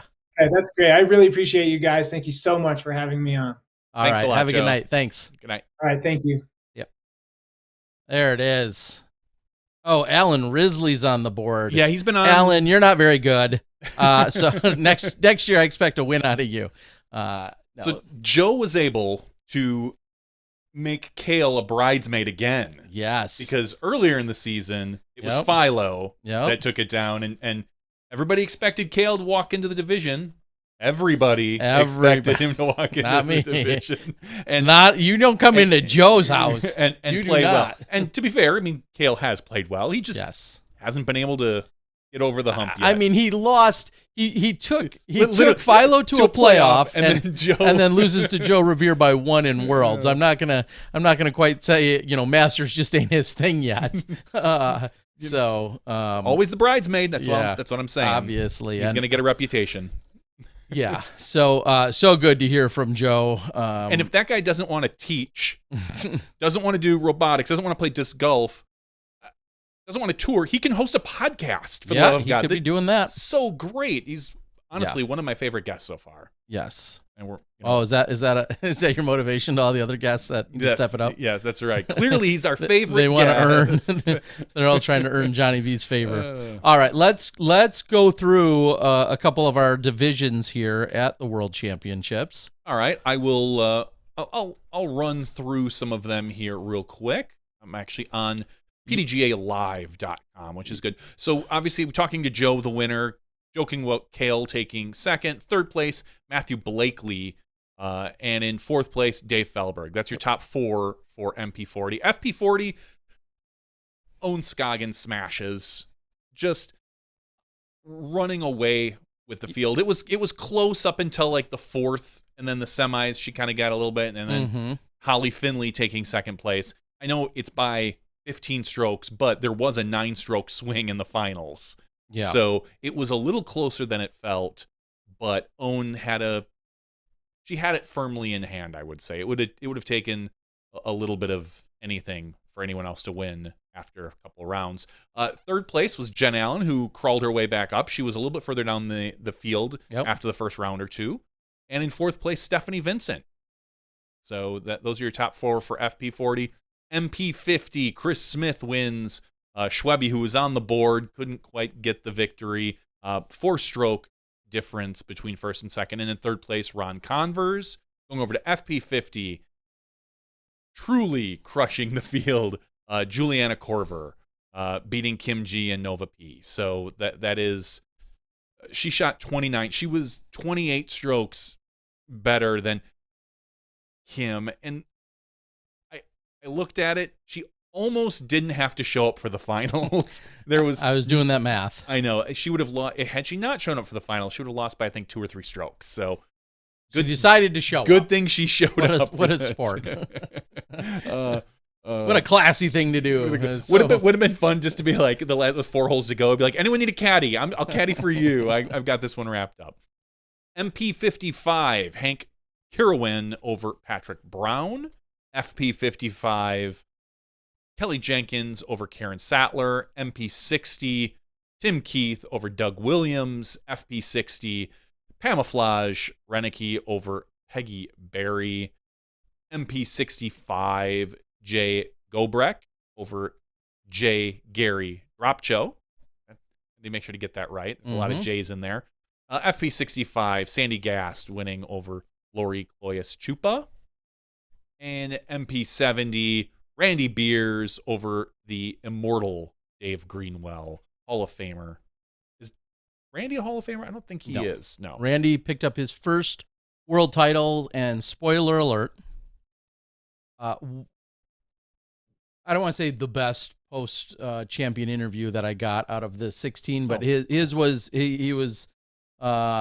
it was just truly amazing to talk to him. I'm super glad that I had the opportunity to, and that will be releasing probably in the next day or so.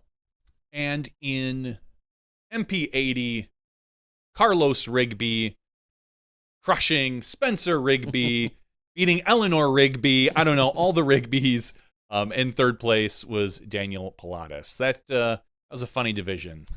Yes, a whole lot of extra to that. If you watched any of the show throughout the week that we did on the PDGA Live, you would see that Carlos recruited his brother, Spencer, to come play. And then they also recruited the other gentleman, Daniel. Daniel showed up, played 1 hole, and then said, "This is enough, I'm out." And Spencer and Carlos played the rest of the week together. When it was all said and done, Carlos collecting his 6th world title, and just truly one of the highlights of my week was watching and interviewing and talking to Spencer and Carlos Rigby. What a story. The 2 of them are brothers, and then everything that went along with them in their lives and being brothers and their journey through disc golf, and Spencer just finding disc golf 3 weeks ago and here playing in the world so that his brother could whoop him. It was just inspiring and very heartwarming. So absolutely love seeing it. All right, I'll run through real quick on our amateur side.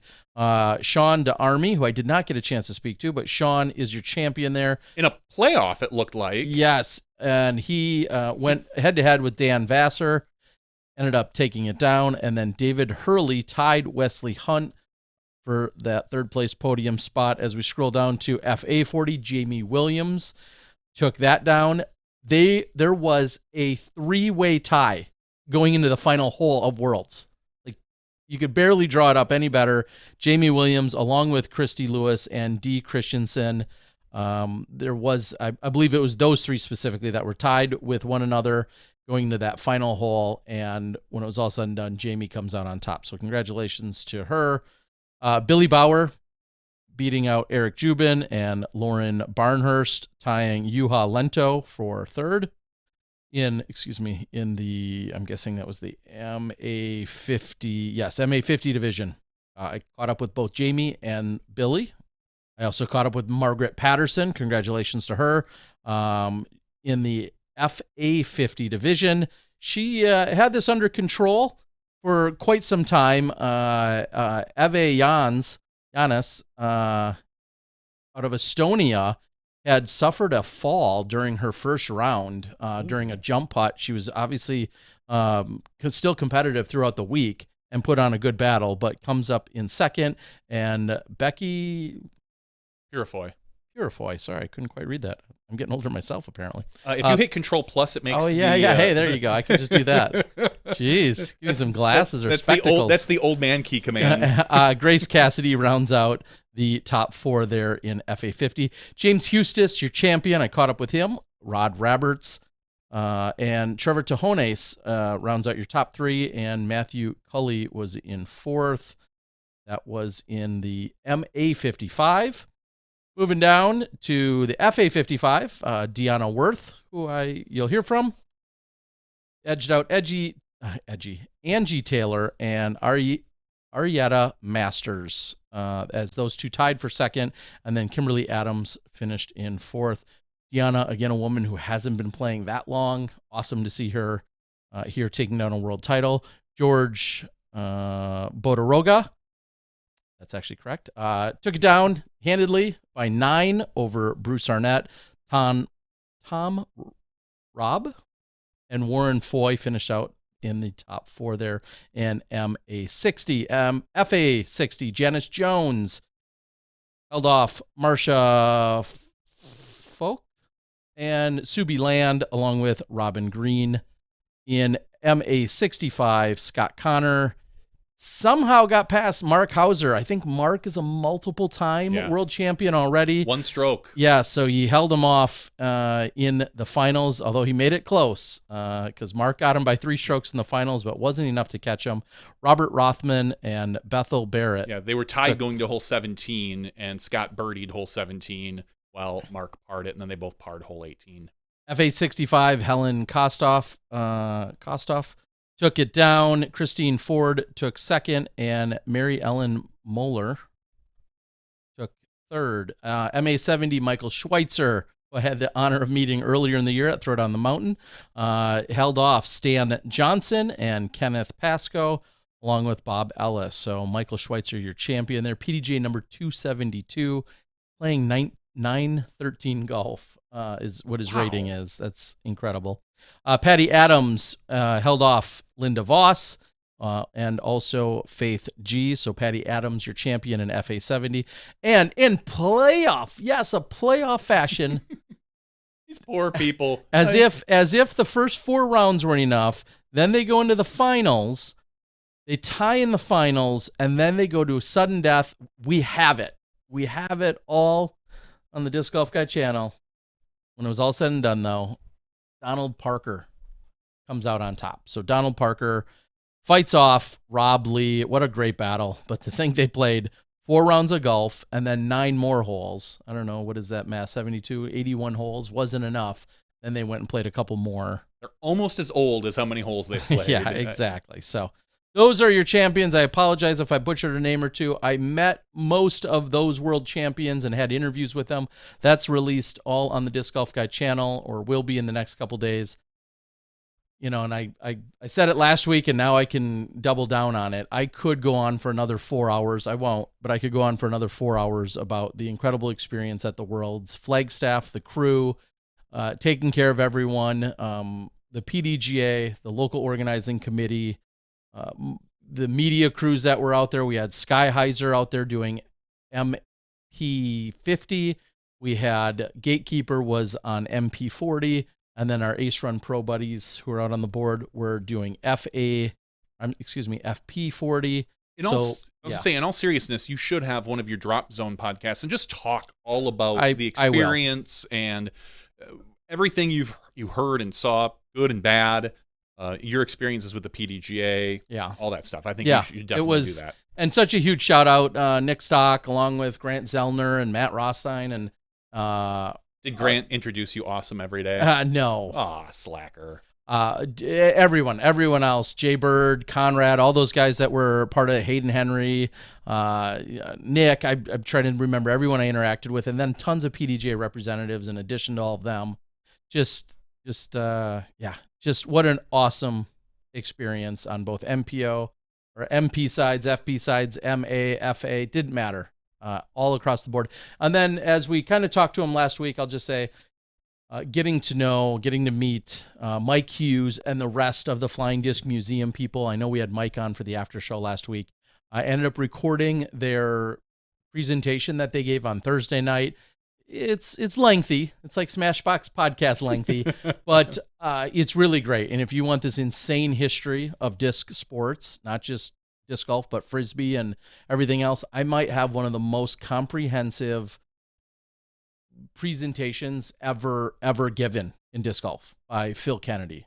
It's insane. And we recorded a disc during the approval process, and they tried to approve a disc live right there at Worlds by Jeff Homburg. I've got that on video.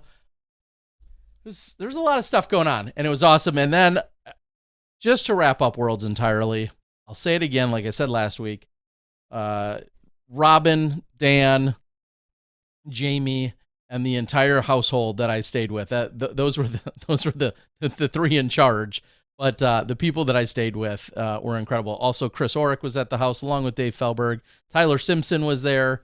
It was Vince was there. It was awesome to have this experience of where I was staying with the host that I had. So thank you to First Light. Thank you to Jamie. Thank you to everyone else. It was truly epic the entire week. I want to go back. I want more Worlds. More Worlds. I want more, there are more Worlds coming up. Like Pro Worlds is great. It really is, of course. But this was extra special. Just 900 people, 48 different states, 16 different countries, the extracurriculars. This one of the effing awesome downsides of the split a few years ago is, I think, the Pro Worlds now has lost a little bit of the extracurriculars because it is so focused, as it should serious, be, on winning. There is less focus on, hey, this cool, awesome fly mart. There's all these presentations, and there's some of that with Pro Worlds, but not nearly what there are with some of the other worlds. So, and again, right time, right place. The Masters and maybe the Masters Worlds feels like it would have a really, as I think I said last week, a really cool fly mart where there should be all these old discs and all these things. Junior Worlds should be this huge fly mart with a bunch of new plastic because those kids probably don't care about an 11-time rock. They want the newest, fastest disc that they can throw around in their backyard. I feel like we can really start to hone in on great experiences for each type of Worlds. Yeah, you're right. They have their different perspectives and what they can offer. And I think to even the opening ceremony, which of course had the parade of flags, but then I had announced the Senior Player of the Year. Spoiler, it was JK again, Juliana Corver for the second time, back-to-back years, no surprise. But then announcing some of the Hall of Famers for the first time. and a couple of them being players in Steve Gans and so on and so forth. Like, you're right. There is something special and unique about what can be highlighted or done at any given Worlds. You know, this year, for instance, they had eliminated mini golf as one of the, I bet you Rico was not happy. Nor was Dave. But they had eliminated that because there was a lack of participation, which may be proving in previous years it's not as sought after. So it wasn't offered, where mini golf might mean so much more at a Junior Worlds or some of the others. So I mean, I think they can continue to just kind of evolve in that sense. And the Flying Disc Museum, that was definitely more appreciated here than it would be at a Junior Worlds. Even an AM Worlds. Like, you're talking about pieces of plastic that were literally 40 and 50 and 60 years old, and a lot of the people in those rooms recognizing old Frisbees they used to throw and the stories that went along with them. So not that it couldn't be everywhere, but it definitely was appreciated more there than anywhere else. Makes total sense. It was just so incredibly awesome. Yeah. And I did see Alan Risley, who's out on the board. I saw Alan plenty. Alan was one of 4 PDGA people that I believe really took the week off of work of being a PDGA representative to then be competitive. Steve Gans, who am I thinking of? Steve Gans, Alan Risley, Steve Boylan, and there was one other Mike Tresser. Mike, I don't know Mike as well. I apologize. But he was the other one. So it was great to see these guys. It's kind of funny to think you have to take a vacation week from the PDGA to then go play in a tournament, but work is work. Play is play. Two shall not intermix, right? No, I'm all business. I'm all business all the time. I know, as you guys know. Clearly. All right. Yes, let's get to some other. Let's move. Other professionals. We're gonna move overseas. Series, it's gonna be really funny when someone downloads this. You would expect us to open with the Elite Series event, but those happen every week. You're not wrong. So honestly, this PCS Open presented by Innova in Rovere, Norway, Paul McBeth really put the hammer down in the last half of the round on the final round. It was close with Proctor going into basically hole 12. Mm-hmm. And I don't know if you happen to watch how hole 12 went down. It's a true line up the center of the fairway, and then onto an island green. Then the second shot is an island green. Many of the players were taking the true line. Not Paul McBeth. He goes big wide hyzer around. He gets into it was some tough footing, but he had an open shot for the island, whereas of Mr. Proctor got a little stuck in the woods, ends up having to pitch out, and then ends up taking a bogey on this hole. Paul McBeth throws maybe the nicest looking forehand we'll see all year from a standstill, nonetheless, over a bunch of trees, drops it on a dime to the island to take a 2-stroke swing there, and at that point he just more or less put his foot down on the gas. He birdied all but one of the final holes from hole 12 on, so he missed hole 14 to go. He didn't even need hole 18, and he went for the island, or not. It's not an island green, but it feels like that. There is a path to the green and the tractor, but just drops one right there and for the win. So Paul McBeth winning by 5 total strokes, even though it was much closer than that. It felt like over James Proctor. And James is just on that border, man. He's so close to getting one of these that I feel like he's due in the next. It feels like he's due coming up soon, but if he doesn't get one this year, I truly feel he'll get one next year. Calvin Heimberg, whose putting just absolutely left him in the first half of that round. It was not pretty, honestly. He turned it on in the back 9, but that front 9 it felt like he just wasn't there. And it had to do with his putting. He missed 1, 2, 3. Yeah, 3 inside the circle on his first 6 holes. Is that how you build confidence? That's not how you build confidence. Especially going into a major. But again, then he suddenly was like the Calvin in the back 9. He was draining all these great putts. He got off to such a bad start. And, when you lose by 6 strokes to Paul McBeth, and on that round you lost by 8. That's not good. That's not good. Eagle McMahon taking 4th place. 5th place, Ricky Wysocki. 6th place, a tie between James Conrad and Adam Hammes. 8th place, Matty O. 9th place, Halmar Fredriksson, who I believe is 15 years old. I think he's now 16. Is he 16? Yeah, well, I think when don't I met care. him last year in September, he was 15, but now I think he has since then turned 16. Clearly an incredible young man. He is going to be a force to be reckoned with in the next couple of years. Aaron Gossage rounds out your top 10. He tied with Fredriksson in 9th. Nice. Then we move over to FPO, and it's no shock that Kristen Tatar wins, but much closer than probably a lot of people expected. She beat Missy Gannon by a single stroke. They both bogeyed hole 18. It really, it was close coming down to the end. A lot of people, including myself, didn't get a chance to watch a lot of it. I caught just a few highlights because it did start for us at 1:30 in the morning, which is when we'll be ending this podcast to catch the whatever. And in 3rd place, so we got Tatar, Gannon. Probably the biggest surprise so far was Evelina Salonen, whose putt looks pretty good. She missed a few inside the circle, not unexpected, and her final round, she didn't putt as well as I felt like she did the other rounds, but the putt looked good. And if, as we all have said for the last year and a half, if Evelina can just get to a good putt, not even a great putt, she's going to be a contender. So be on the lookout for Evelina. 4th place, Heidi Lane, right? Lane?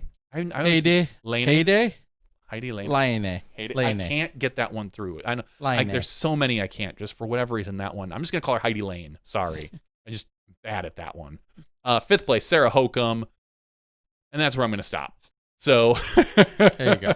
Congratulations to everybody and FPO who put and it was in fact Ida who was in 6th, who was, I believe, one of the big storylines this weekend, that she's the 15-year-old that really, of course, had a great weekend and crushes, but just 15 years old, putting herself in the top 6, only because she had slipped back during that final round somewhat, but certainly was one of the other really cool storylines of the weekend.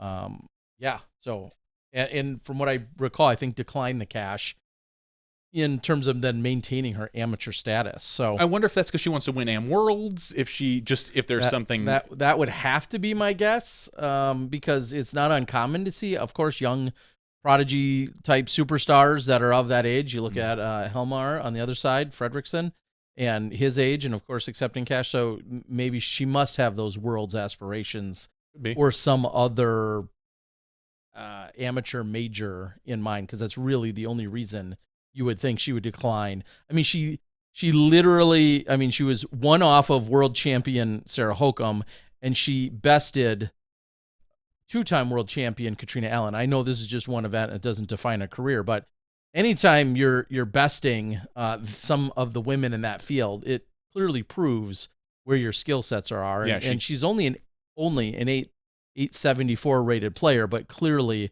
on the incline. That's quickly shooting up. Turned down $750. Beating, of course, Henna, Jessica Weiss. Congratulations to her and Double G on getting engaged. Ella Hansen, and then last year's champion in Anniken. So on Anniken Stettin. So clearly she has game, and is for now going to retain that amateur status. Okay. To each their own. Yep. So that is your PCS Open 2023. Now everybody moves over to the President's Cup, which will go on, as we said, in a few hours. And then from there, European Open. Okay.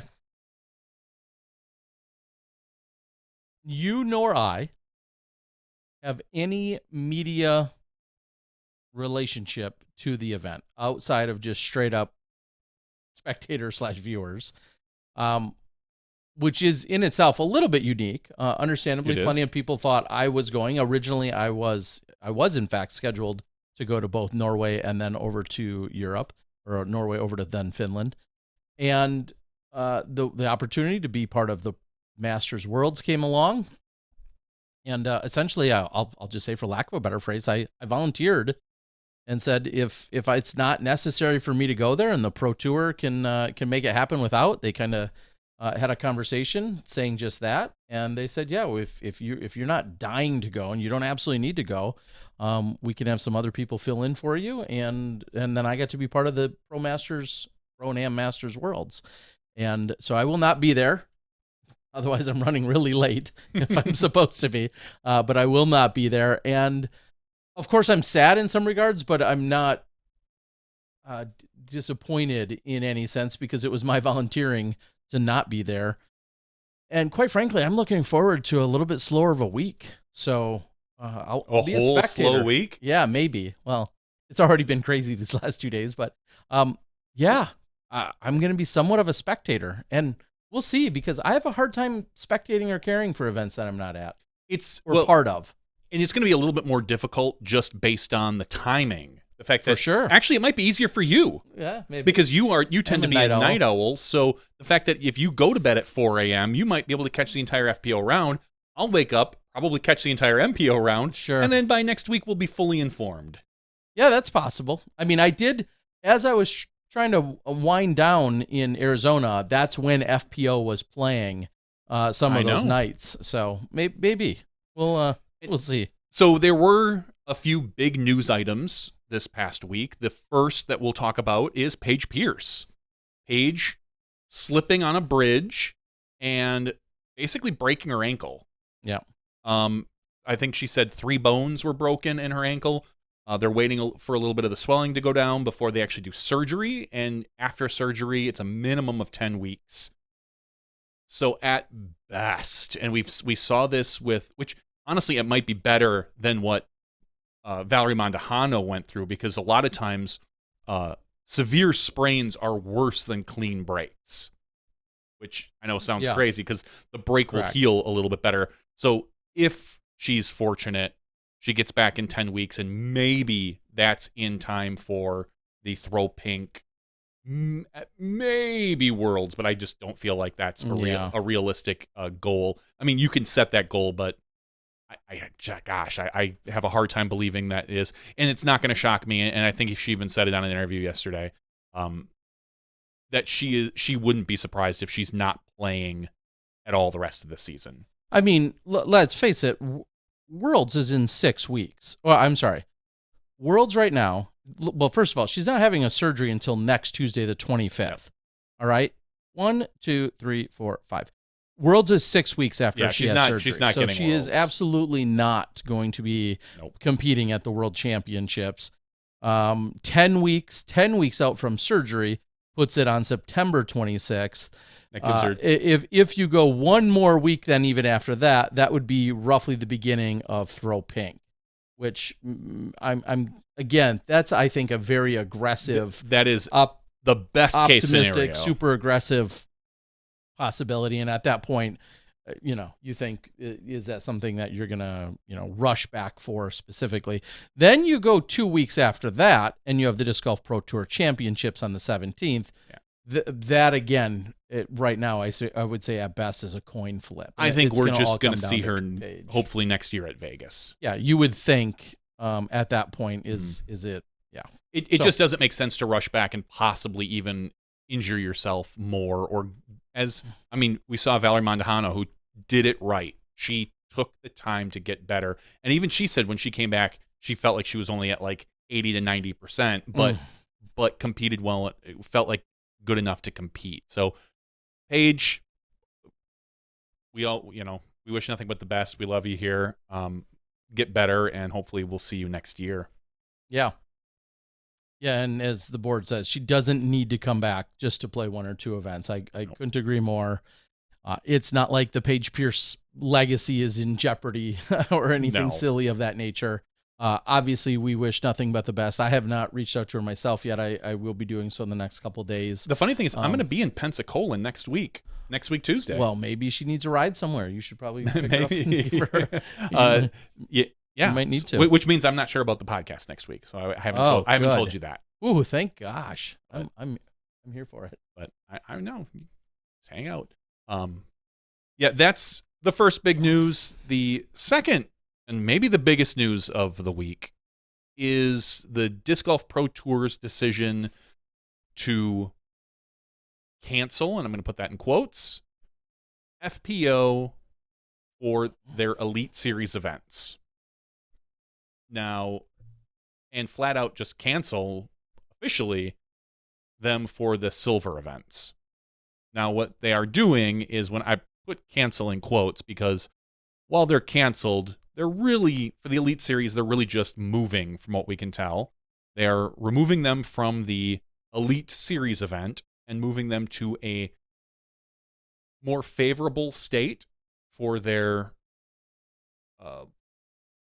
legal purposes. Mm-hmm. I believe I have heard for Peoria, or for Ledgestone, probably over to Iowa, and then maybe Ohio for Deglow, and then I don't think anyone's even made a determination about MVP. Now, because that is a very liberal area, the northeast corridor of our country, you would have to maybe go down to like a West Virginia or a North Carolina before you have that. And if that's the case, we don't know if it's even going to be the same weekend. Yeah. Or MVP. So we're still waiting to hear some things. The Discmania Open, they're just flat out canceling FPO, and they're changing it to like an A tier. It's not going to count towards your Disc Golf Pro Tour. The other events they're saying will count towards Pro Tour. They will have live coverage. They will have post-production coverage. And that's something we can get into in just a little bit. So the Discmania and the Rochester event, same thing, canceling the DGPT portion, creating an A tier, which is kind of, I don't want to say silly, because that's not the right word at all. Kind of crazy when you think that they're canceling the Pro Tour side of it, changing it to an A tier, where then Natalie can play. Yeah, it just logistically it sounds backwards to me. Like we're not playing Pro Tour events because we don't want the lawsuits, which is what this more or less comes down to. And we're going to let her play, but not Pro Tour events, just PDGA A tiers. It just, the whole thing is very strange. It's a very strange situation. Yeah, and there's nothing insightful that I can add onto any of this that hasn't been already said or postulated possibly. Johnny nor I are in any of the decision-making process, as we always say. This is above our pay grade. Yeah. The funny thing is, there was a meeting called yesterday from the Pro Tour when this announcement came off. They usually do have some sort of like, they had an all-hands-on meeting, which we were originally invited to. And then moments before, I think there were some other things had come up where then they decided that they were going to close ranks a little bit. And it was just actual Pro Tour employees and not contractors.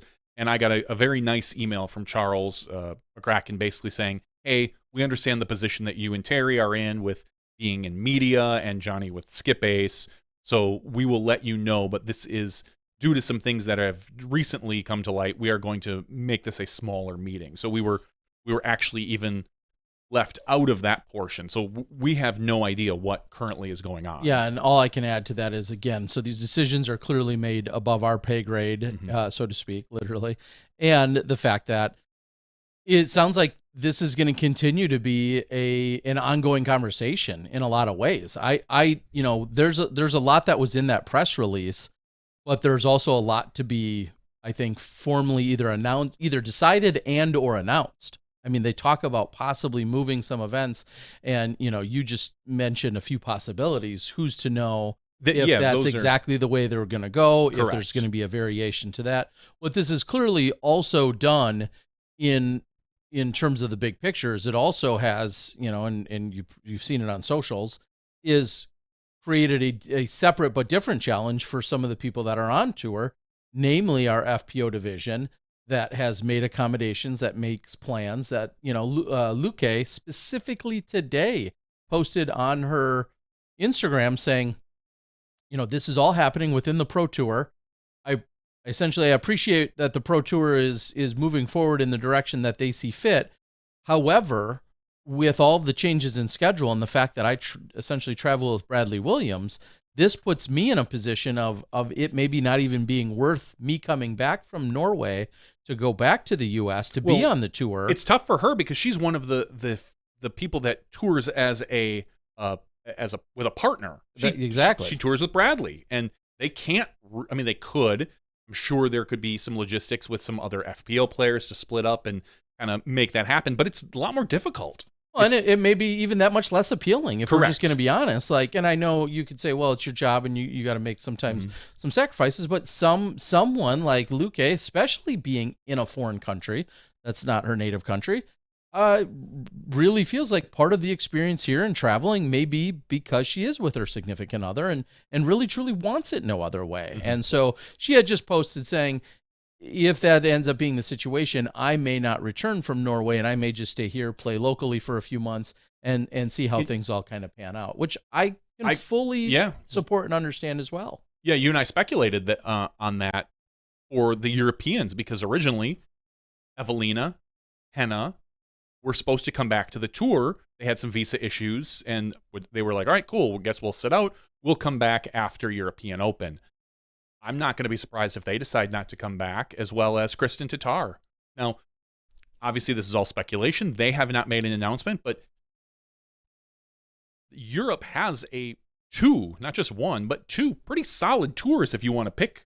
They've got the EPT and the ET, the Euro Tour and the European Pro Tour. So they could just as easily tour around there, maybe save money from traveling expenses, probably not win as much because those purses tend to be about 50 to 60% of what an Elite Series event is. But I mean, with the unknown of what's going to go on, because honestly, I still think this is a relatively fluid situation. We could find something else out in 2 days, in 5 days. So to make all these changes and then have the Pro Tour possibly have to change them again, if I were a European, I might just kind of be like, I'll see you for Throw Pink or Worlds. Yeah, I'll see you for Worlds, and then that's when I'll come back. Not going to sweat it till Not going to sweat it until There's then. just too much uncertainty. Or, and Ryan on the board, Ryan Pilcher says, do you think there's any chance the DGPT goes back on the plan and instead takes the road of just letting Natalie play in those states instead? All I'll say to that is, I think everything's on the table to some degree. Now, I'm not suggesting that's going to happen. Yeah, exactly. And you could put odds on it or whatever. I'm just saying at this point, because of the unknowns, because of litigation, because of the entire overarching situation, I think anything is on the table. Now, clearly, some things are more likely than others, but I think anything is on the table. And it's no surprise, obviously, people from a media as well as a spectator perspective have also chimed in, and that's all understandable. This is a very, very unique situation that's got, in one way or another, is going to continue to run its course. Now, whether it has a permanent or final solution, who knows?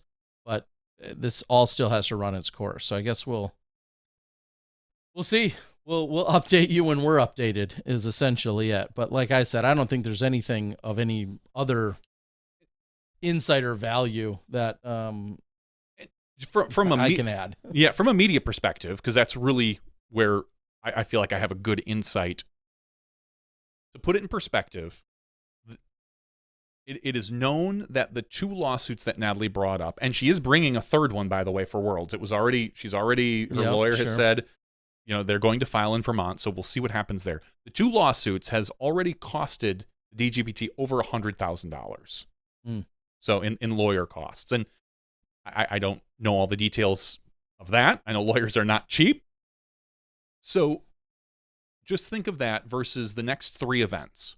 Now, you also have, for a live broadcast, I did some napkin math, minimum probably $20,000 to do a live broadcast with the way the Pro Tour has an expectation. 4 to 5 camera coverage, commentary, possibly on-course person. They can't move these live view units between locations that quickly. within an hour and a half of maybe when these two events happen. So they have to rent all new units, probably additional cameramen to hire. So at least 20, probably closer to 30,000 per event by moving these events. Yeah. And so that's, if you want to put in perspective, you're looking at lawyer costs versus broadcast costs, which is probably the majority of your cost, the big number.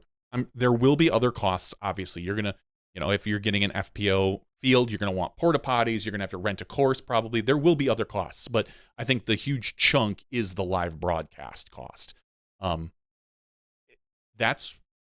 That is what the DGPT is looking at right now. And again, by the time this comes out, things could change. Yeah.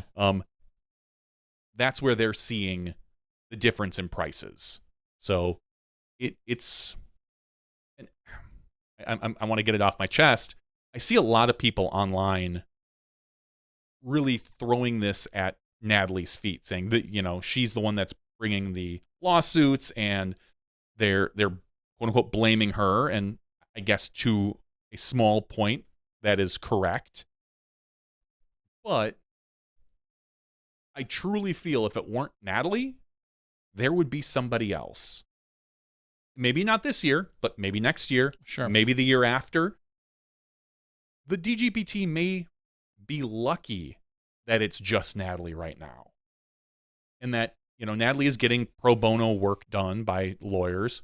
But imagine if someone like the ACLU were to show up, the American Civil Liberties Union. They have deep pockets. Sure. And could throw the world at the Disc Golf Pro Tour if they truly wanted. So the fact that maybe, and again, I'm looking at like silver lining here, maybe this is good that it's happening now with just Natalie. Maybe it's not. I don't know. I can't tell the future, but it's definitely one perspective that I just don't love that everyone is attacking Natalie. I never have. But for this instance, when I look at it going, maybe it's better for the Pro Tour to have it being done this way than it could be in the future. Well, clearly, it's no secret that transgender athletes in sports is not just a Disc Golf Pro Tour, is not just a Natalie Ryan conversation. It is obviously through and through a sports conversation spanning, countless sports right now, and it will continue to. So to your point, this is, whether it's the policies or the decisions or the lawsuits or whatever it is, these are those early stages where something may then, officially be defined and then held in perpetuity for decades to come. And I guess to your point, this could be a much bigger conversation. If Natalie, for instance, said tomorrow, hey, that's cool, I'm not going to play disc golf, I'm out, we're probably just kicking the can down the road, as to your point. We're kicking the can down the road to when these conversations and these policies, in whatever capacity they are, they're all going to be dealt with at some point. And it could be harder or easier in 5 years. Who knows? There might be. Can't tell, but another sports organization could deal with this and set a precedent, or anything like that could happen in the future. That was one of the scary things about the PDGA. I think we even talked about it when they announced this back in, was it November or December? December probably. That we're on the bleeding edge. Yeah. Like the PDGA is taking the lead on this. And it's a scary thought, because taking the lead means that you're going to take the brunt of it. Yeah. You're falling on the sword, good or bad. Either way, you're falling on a sword. And none of us know what's going to happen.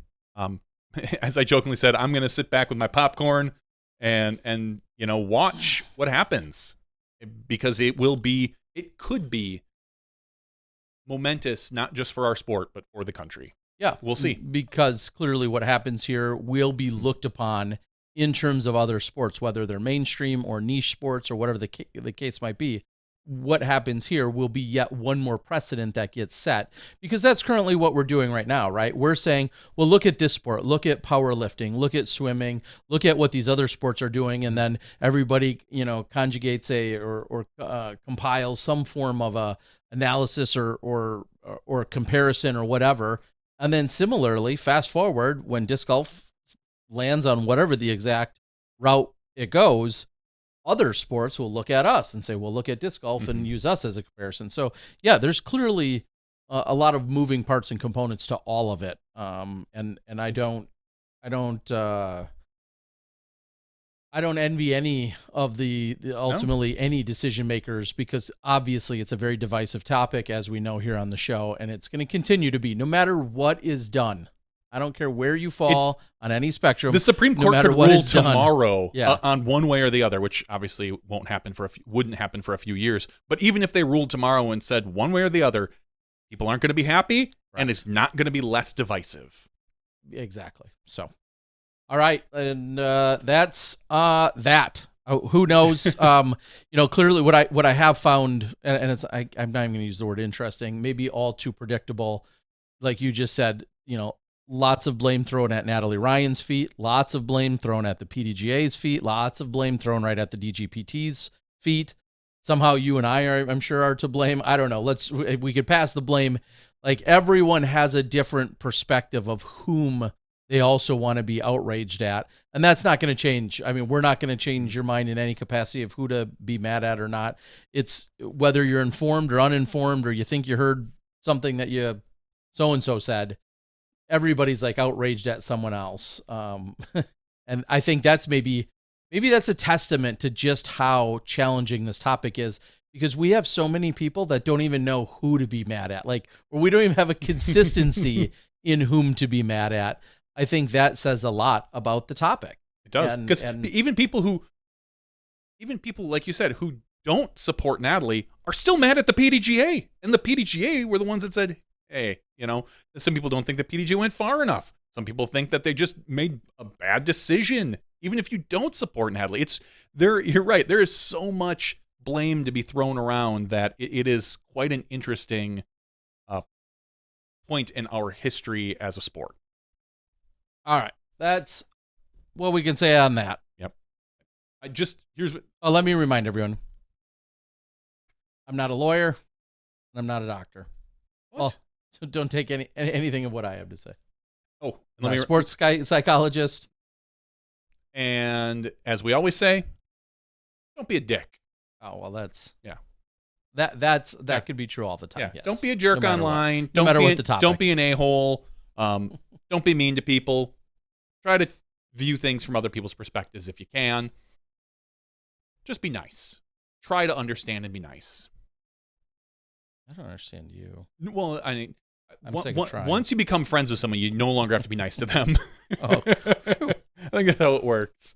All right. Any other major topics or big topics of conversation that need to be addressed here in our regular show? I don't believe so, other than patreon.com/SmashboxTV. Support us because you love us. That's it. Just support us because you love us. We'll give at least $1 to Joe Revere's science robotics fund. I will not. I will give $1 to them. Because I am going to support my son and try to beat his team. I don't know how well last year's Fear team did versus whatever. I mean, we could look it up real quick. Joe's team sounds like they have their together. They probably do. I think Nicolay did as well. I don't know for sure though. But what I know is that I'm going to support our team to beat Joe's team. And if you can support Joe's team, that would be awesome too. But all right. I think we can close out the regular show unless there's something else major. But like you said, you got to plug in. This last, I'll give you a little teaser. Ooh. This last week's World Championship. I don't know if you know I went to it. No, but this last week's Worlds was presented by MVP, and they did not pay for this, but we are, because we're happy to do so. I decided to keep with the theme, and I've got an MVP disc we're going to give away. I just kind of randomly pulled it out of the MVP bin. Looks nice. And Ion putter, and then along with it, a Skyline Classic, beautiful towel. If this isn't your favorite disc golf towel, then you're wrong. That's all. So I've got a Skyline Classic disc golf towel from my event, along with this beautiful brand new Ion putter from MVP. Thank you to MVP for being a title sponsor at the Masters World. Most certainly. Give me that. And as someone reminded, we actually have to do 2 giveaways tonight because we let's didn't do do it. 2 last week. Okay. So in the after show, Yeah, that's right. we will do 2. So. In the meantime, Terry, would you like to close us out? I think I can do so. I want to say thank you to everyone for joining us tonight. As always, I want to say thank you to Joe Rovere. Congratulations to him and all of, not just the champions who we did call off, all those incredible warriors and people that battled throughout to claim a world championship title. I'm super happy for you. I know I spoke with most of you in doing so. Congratulations, but also to the nearly 900 competitors, to the PDGA, to the sponsors, the volunteers, the supporters, all the people that were involved with Worlds. I can't say it enough about the time I had there, not only with my host crew, but also the entire PDGA media crew and all of them, and a few of our smashies like Webb Warren, who's out there on the board, smashies like Tom McManus, who I got to spend time with. It was unbelievable, and I'm so happy I got to do it. So for Joe Rovere, our guest and champion tonight, for Johnny V, I'm Terry Miller, the Disc Golf Guy. That's podcast 463. We're going to take a quick break. We'll be back for the after show where we'll give away some free stuff and get a little wild. We'll see you then when you step inside the Smash Box. Thank you to our $2 and above patrons. Your name is listed below in the credits. If you are interested in being listed as a producer in the Smashbox TV credits and supporting this and other fine podcasts, please visit patreon.com/SmashboxTV.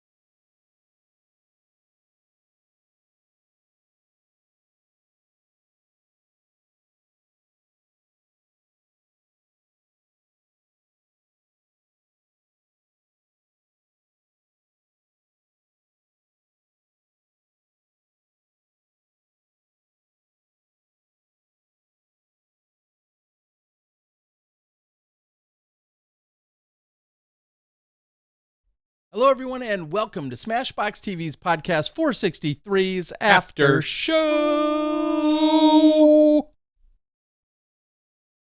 We're here for it. We got to keep this short. I got amusement parks to get to tomorrow morning. Ooh, are you going to Great America tomorrow? I certainly am. With your daughters? The ones I like. Which one would that be? Depends on the day of the week. Who's up listening? Well, we know Kenzie's up listening because Allison was probably in bed 3 hours ago. Yes. Now, Allison, my older daughter, who I'm not on the best of terms with, is not going tomorrow. Family drama. Kenzie will be going along with our good friend, Todd Kozlenser, and his granddaughter. And so it'll be 4 of us tomorrow. My other daughter, Allison, not only got to go yesterday, but she's on the, what do they call that? The shit list? Shit list, yeah. That's like a term our parents would say. I personally would never say that in this day and age. It's just not a phrase that I'm a big fan of. I mean, I don't care one way or the other. It's just never been in my vernacular. More politely, you'd say they're in the doghouse, maybe. What would people? I think still people would say on their shit list. I still think so. I don't know. Do you guys have what's the current day? That's maybe our first question of the after shows. What is our current day? I was gonna say simile. What is our synonym or whatever for that phrasing or that cliche? Anyway, Allie is because. Now, what did she do? Today I dropped her and her good friend Maddie off at Ball Golf Clinic, otherwise known as a golf clinic, but it's worth clarifying here. Okay. Dropped them off at a high school golf clinic. And that's why... Yeah, you think... So just to be fair, now we did the math when she was done. And first of all, the clinic obviously costs money, as it should, although it's pricier than most clinics, in my opinion. Oh. Anyway... And then we did the math because she's mentioned a cart, of course, because that's what kids care about when they're getting into golf. And then I said, let's look at where you were today. And it's a very, very, this, in my opinion, is a very reasonable public course that I've never been to that's nearby. And I was like, yeah, I think it was $24.75 or something like that. What an odd number maybe, but $24.75 for a round of 18, which I think is relatively inexpensive, but with cart is like 42 and change. And then she borrowed her friend's clubs just to do this first ever clinic of her own. And then we quickly had a conversation about clubs. And I said, you know what's nice? An $8 frickin' Frisbee and playing for free. Or not even an $8 Frisbee because Dad's got a whole bunch of them. Because Dad's got a few. But yeah, an $8 or $9, your DX, your 150 DX Leopard that you have. And me taking you like one of 30 courses locally that are free. That's a little more economical. Oh, and by the way, you're not going to be out there for 3 or 4 hours. Maybe she wants to be out there for 3 or 4 hours. I said, Allie, golf is dying. She's like, why? I said, because people don't want to spend that kind of time. Everyone's supposedly getting, busier in their lives, because I think we're allowing ourselves to be. But anyway. Which is interesting because I think I wouldn't be shocked if you hear in 5 years that golf is starting to kind of come back.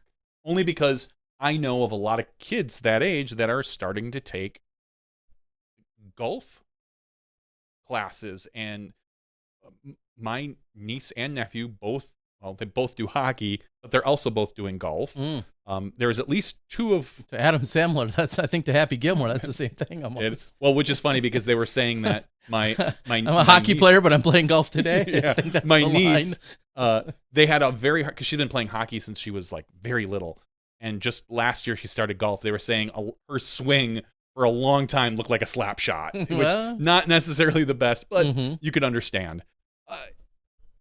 And some of Mason's friends, they're doing golf as well. And I don't know. It just seems like maybe I'm just, it's all anecdotal. The grand scheme, obviously, it could still be dying. So I mean, if I type in is golf dying in popularity, I'm sure you can misconception, the fact that it's alive and well and has increased rounds and so on. I mean, here's what I'll say. Of course, the fatherly answer is really, I truly don't care. If she loves golf, I will 100% support that. Anything that she wants to get passionate about is what I'll support at the end of the day.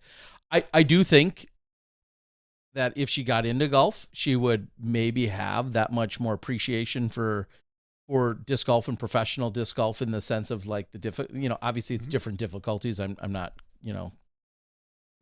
confused by that, but yeah, and there's just a deeper understanding. I'll be honest, when Happy Gilmore and Tiger Woods came along right around like 95, 96 in that general time frame, and I was a few years into disc golf, when both of those things came along, I had a slightly increased interest in golf, and I still didn't really care about playing it, but just being able to associate pars and the significance and all that stuff. Like if you don't play any kind of golf or disc golf and then you just watch it, I feel like you can get a deeper appreciation when you have something else to tie it to. That's just me, but nonetheless, we'll see. She went to clinic day number 1 of 3. It's today, Wednesday and Thursday, and she didn't seem wildly impressed or enthused or over the moon about it when she was done with it. And we'll see how days 2 and 3 go tomorrow, or the next 2 days. But it's a tough pill to swallow if you like being cheap, and you own a million Frisbees. I imagine it is. So we shall see how that works out. I'm sure it's probably cheaper than the week at camp my son is currently at right now. Ooh. So, which I don't even know the price of it because I didn't look at it. My wife signed him up. He left on Sunday. He'll be back on Saturday. It's like just a regular, camp like you would go to, staying in a tent with a couple other kids. Not a cabin? No, it's a Damn. big. It's like a big tent. Last year they stayed in a cabin, but as he just literally 3 days ago he turned 14. I think as they get older they kind of start to put him into whatever. I looked at a picture of this tent and it's a nice tent. It's a pretty good size because it sleeps 4, but it is also a tent, and we'll see how much he enjoys it. We'll see. Yeah. I will say I also looked into. I try to take my girls for at least 1 or 2 nights of camping every year. That's something I did a lot more as a kid. Mm-hmm. And so I'm trying to instill that with my daughters from time to time. The next couple of weeks, when things are a tad slower for me, I could pick just about any night in the next few weeks, and it looks like it's going to be great for camping. Great camping weather. Somehow or another, I want to get that in so my city kids can go out and plug in their devices to a portable thing. To a portable charger and sit in camp chairs and watch their stuff exactly. instead of just sit around a campfire with their phone. So thanks, Dad. Now we're burning through data instead of Wi-Fi. Exactly.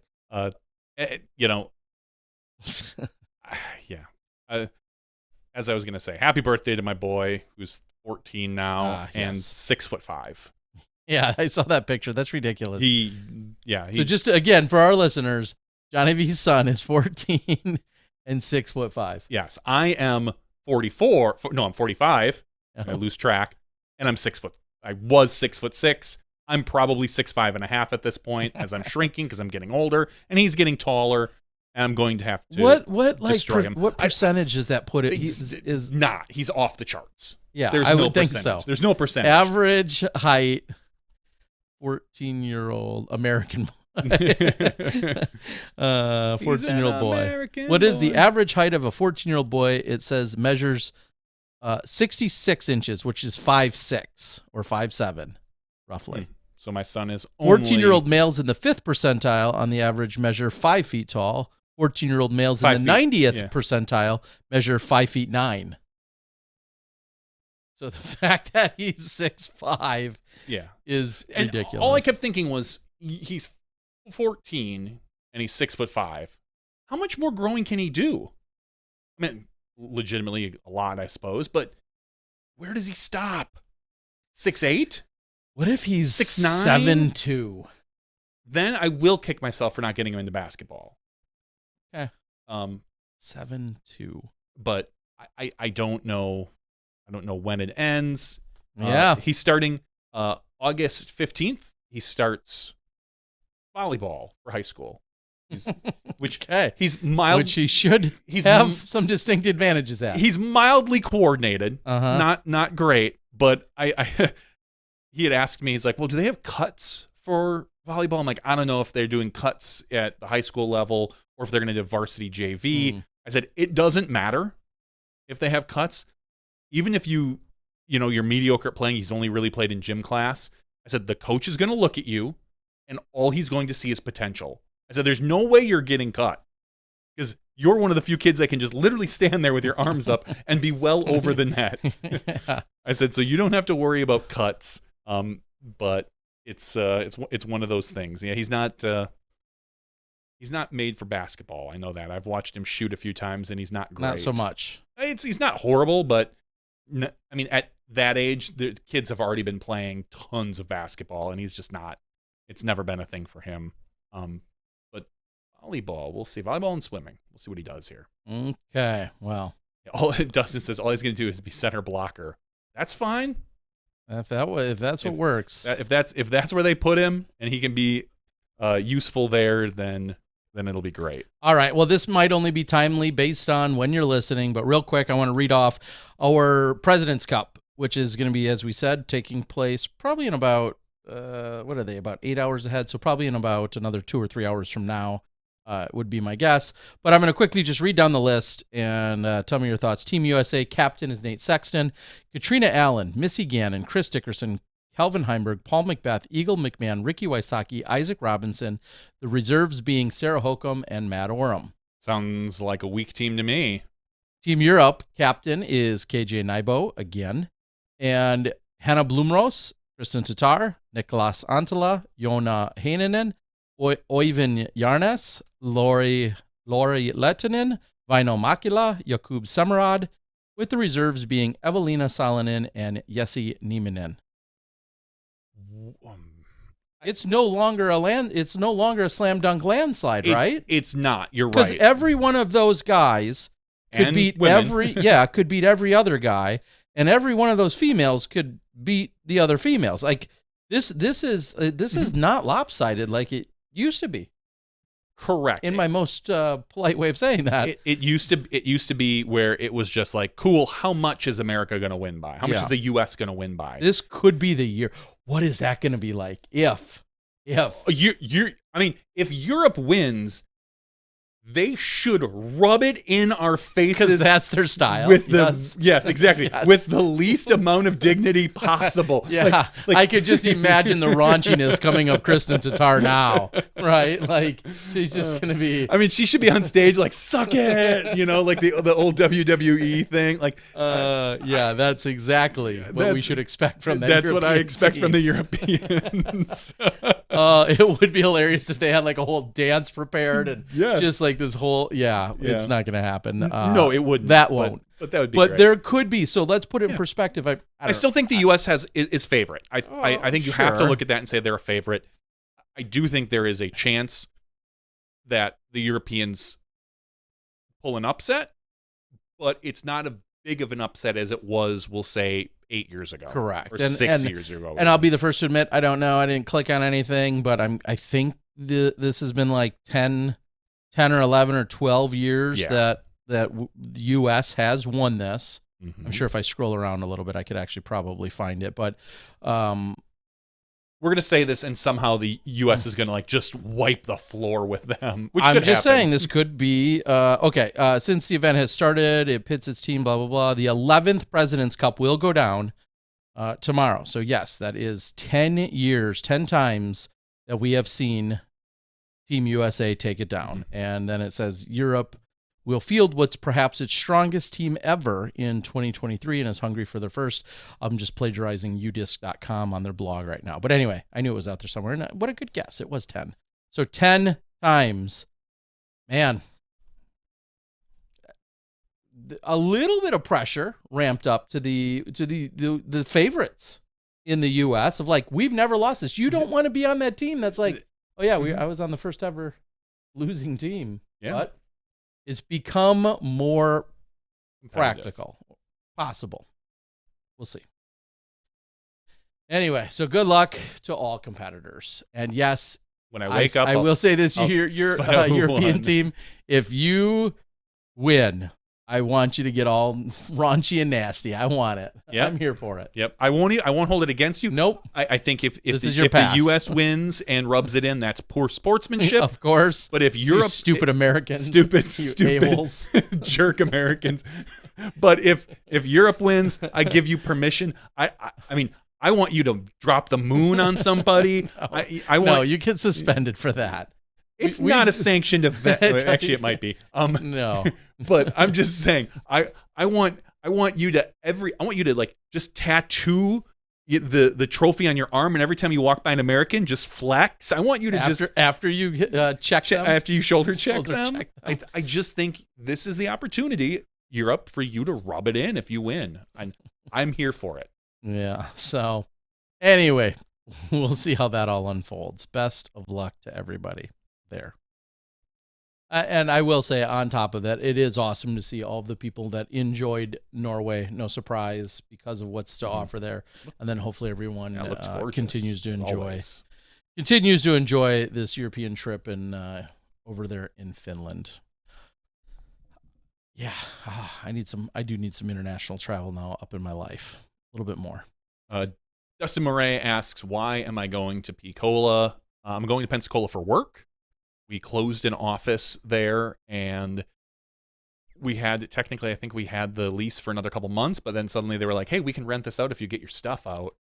And so now I'm going down there, flying down Tuesday, leaving coming back here on Wednesday. It's literally a one-day trip. I'm going to go down there and try to find a way to get rid of a crap ton of computer equipment. So I need to contact I need any?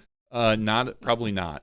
The hard part about this is that if you box it up and ship it, it's crazy expensive. Exactly. It'll run us at least probably $1,500 to ship all the computer equipment, and that's if I don't ship the 2 giant servers that we have at that location.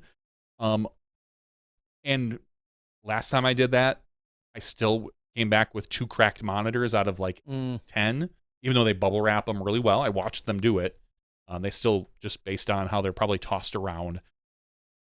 I'm more interested in going there, probably picking up a couple laptops that might be sitting there.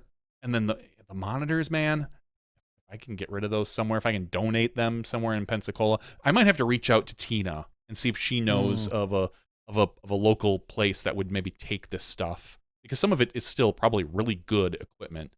I just want to get like the really expensive equipment and ship it. Hopefully try to keep it to maybe one box. Yeah, I'll give you the shipping address. Good. Take this two as 40 hertz monitors. These are workstations, dude. These are lucky to be 40 hertz. I will put out a little bit of a what's the word? A call to action / put your money where your mouth is for all of the people that say, "Oh man, I'd love to watch that battle of Joe Revere, the titans of our 40 division, and the Brian Schwebergers and the own Jen Allen, Holly Finley battles. It's so important that we're watching the legends and the pioneers of our game. Go watch all the frickin' footage, all of it. PDGA, my channel, wherever. Make sure you tune in and watch it, because a lot of people say that. Man, what I wouldn't give to watch, the likes of a Steve Rico battle it out with, a Joe Revere and a Dave Felberg and a Matt Blakely, or whoever are legends, a Kale, all these people. These are truly our superstars that we've had for all these years. They're creeping in, some just creeping into this Masters division, and I'd like to see the views represent what you've been clamoring about for years. So if I'm being a little cocky, it's because you call for it. You always say, "I'd watch that." That's the phrase I think I hear. "I'd watch that. If you got so-and-so and so-and-so together, yeah, I'd totally watch that." Well, and the funny thing is, put your eyes where your mouth is. As we pointed out, Joe Revere, the 22nd highest rated player in the world. Kale, 2 points behind them. So what's he? Maybe 30th? Yeah. Maybe 28th? Those cards, ratings-wise, are better than probably, on average, some featured cards for the Pro Tour. Or maybe some second, some chase cards or some whatever. Those players are still really, really good. Yeah. And so... Exactly. Yeah, get out and watch it. So that's my get point. out and get watch out it. And it's on the watch PDGA's media channel, and then a little bit of stuff on mine. Yep, as some well. stuff on the Disc Golf Guy. So when people say they'd watch that, and then there's 3,000 views, I'm like, wow. Well, there's 3,000. A few 100,000 of you are lying. All right, because you're not watching. I don't think 100,000 said they would, but I'm just saying, go watch it. And Justin and Conrad and I know Justin and Conrad. Who else was out there? Oh, and Mark King. Insane photos. That was also awesome, is to flip through a few of the photos that were Where taken. are the photos now? PDGA just said there is a they used to have on a Flickr. They are on a Flickr. Somebody gave me that link earlier today. That's a webpage nobody talks about anymore. I know. Flickr. Well, yeah, it's they're on the Instagrams. No, they're on the Flickrs. So okay. Some great photos. Again, hard, but 900 competitors, and I bet you somewhere there's a picture of damn near every single player that stepped foot in Flagstaff. So that's pretty awesome to see.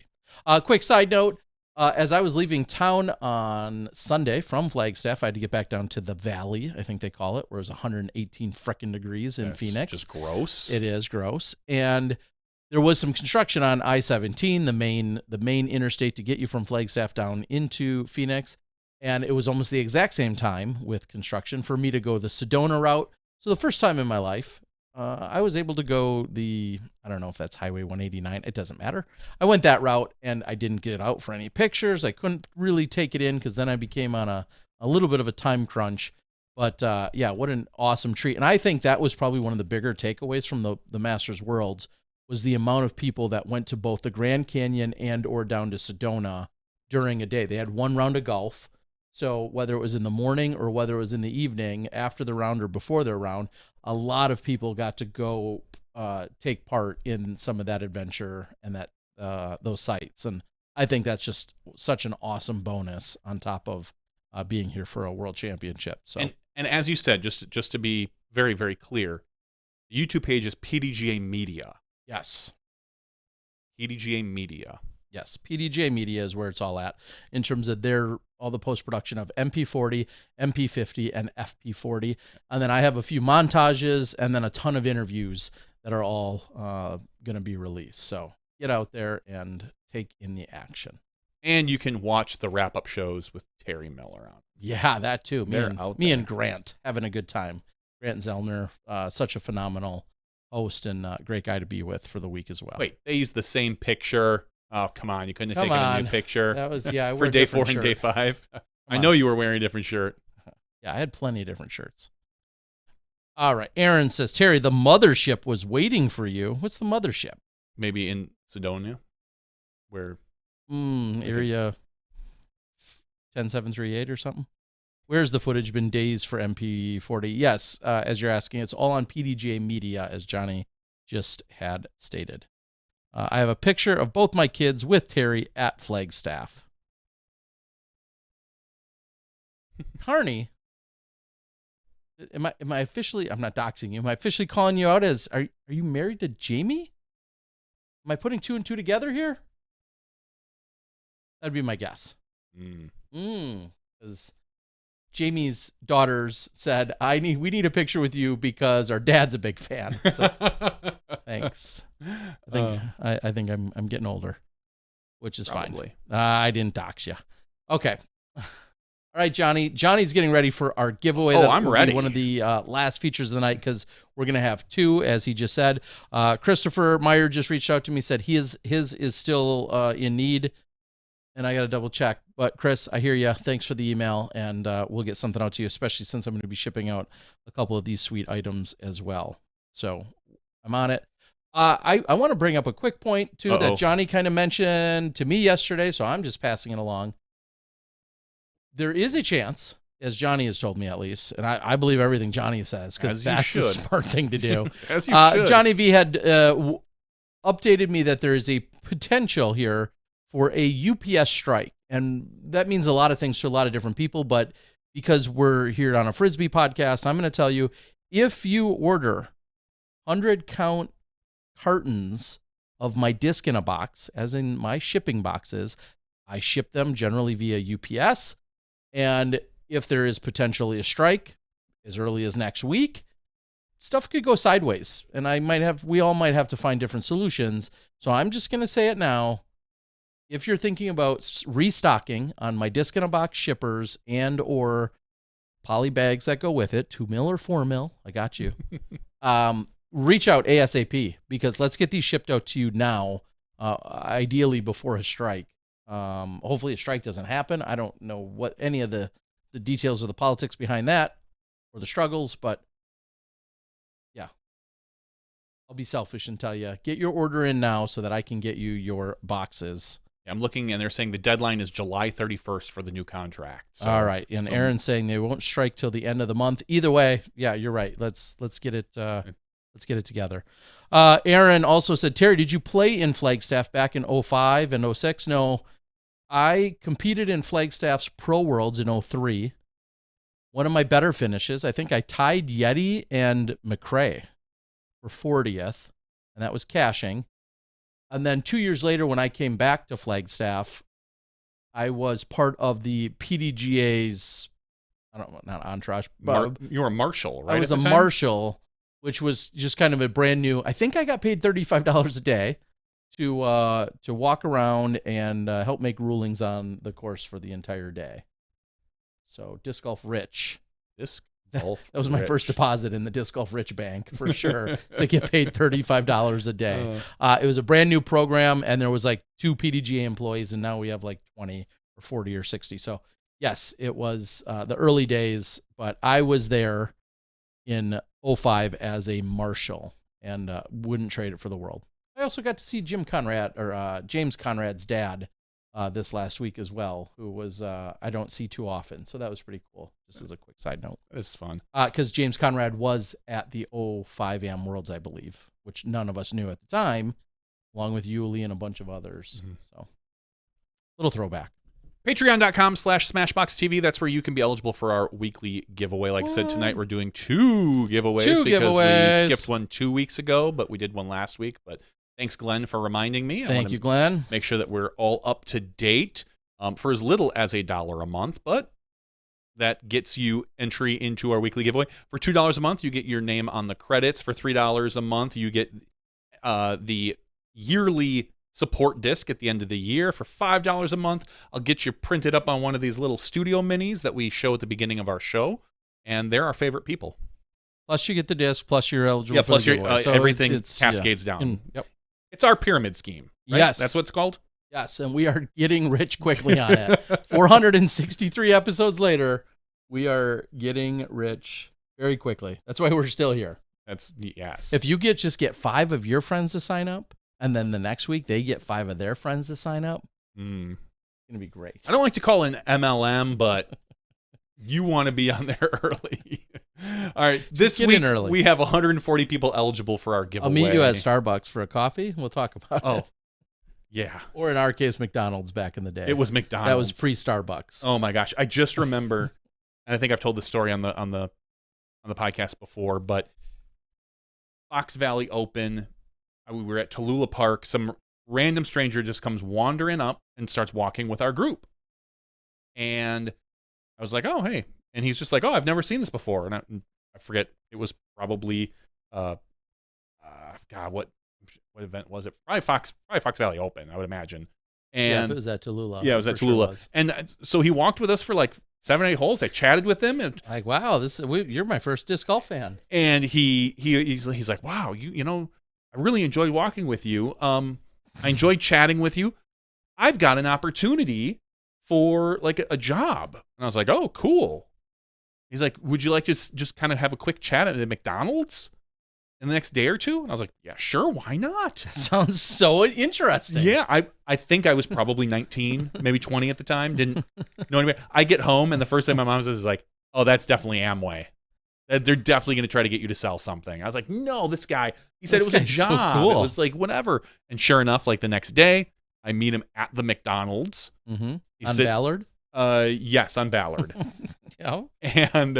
And you sit down and he's just like, so, and he pulls out this thing. It was like almost the size of like one of those giant teacher flip pages, like an easel would have on, and it had the stuff. And I looked at him and I was just like, oh God, really? It is this Amway crap. Because I remember my parents a couple years prior had fallen into something with long distance cards.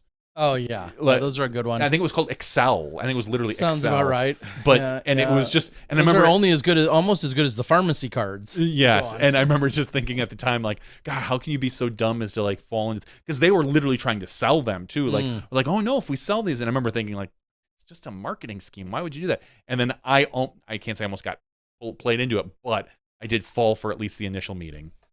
Anyway, I did so once as well. I did show up at the McDonald's on Ballard for something of a similar nature, and that was when I knew, like, yeah, if somebody wants to just meet you at like a restaurant, yeah, it's probably not patreon.com/MatchboxTV where you can be eligible for all our giveaways. So Terry, 140 people are eligible for our giveaway tonight. What number do you want to start with drawing? I mean, Joe Rovere, two-time world champ. So second number. So our first number is 92. Our lower. Second number is 19.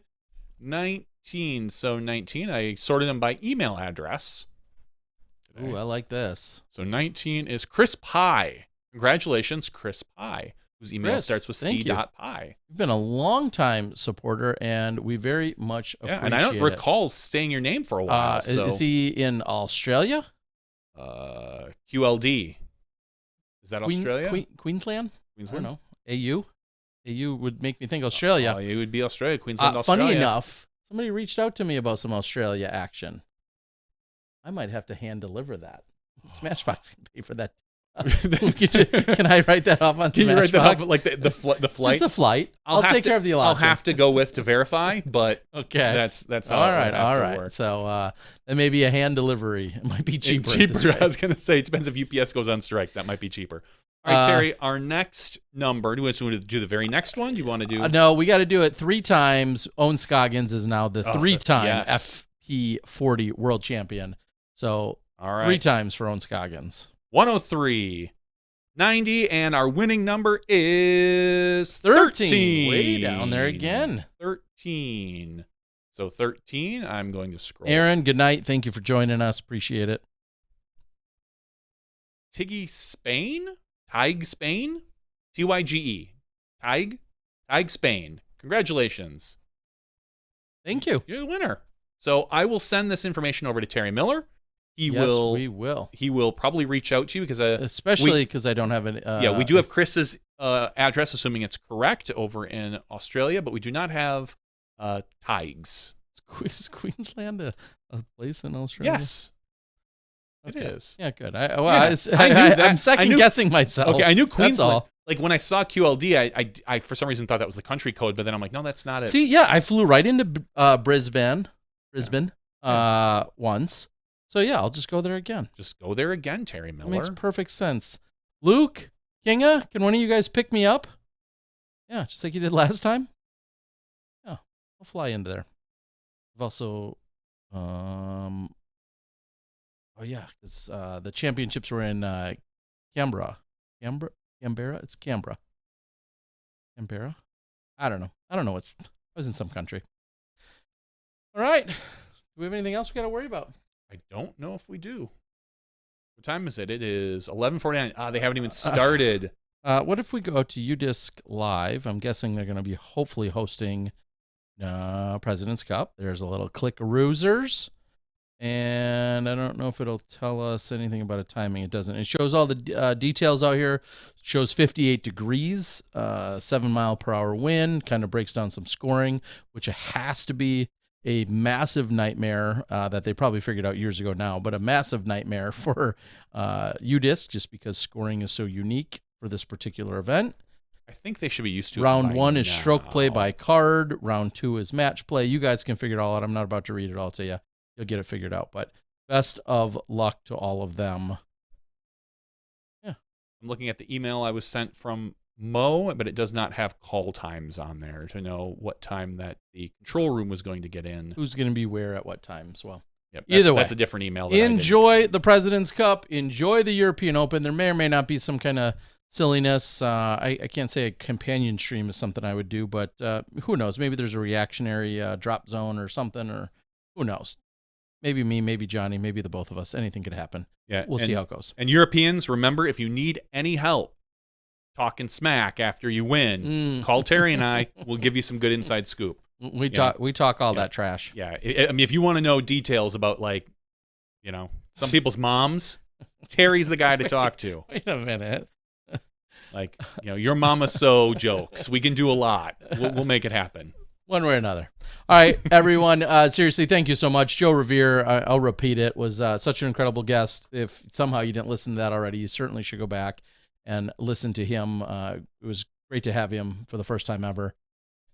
Thank you to the world's people, and thank you to all of you guys for joining in and being part of this every single week, whether it's live on Tuesday nights all the way into the night, or if somehow you've downloaded it and you're watching or listening some other time.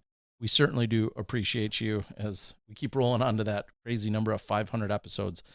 For Johnny V, I'm the Disc Golf Guy. That's Smashbox TV Podcast 463's after show. We love you. Be safe. Have fun. We'll see you next week. You step inside the Smashbox.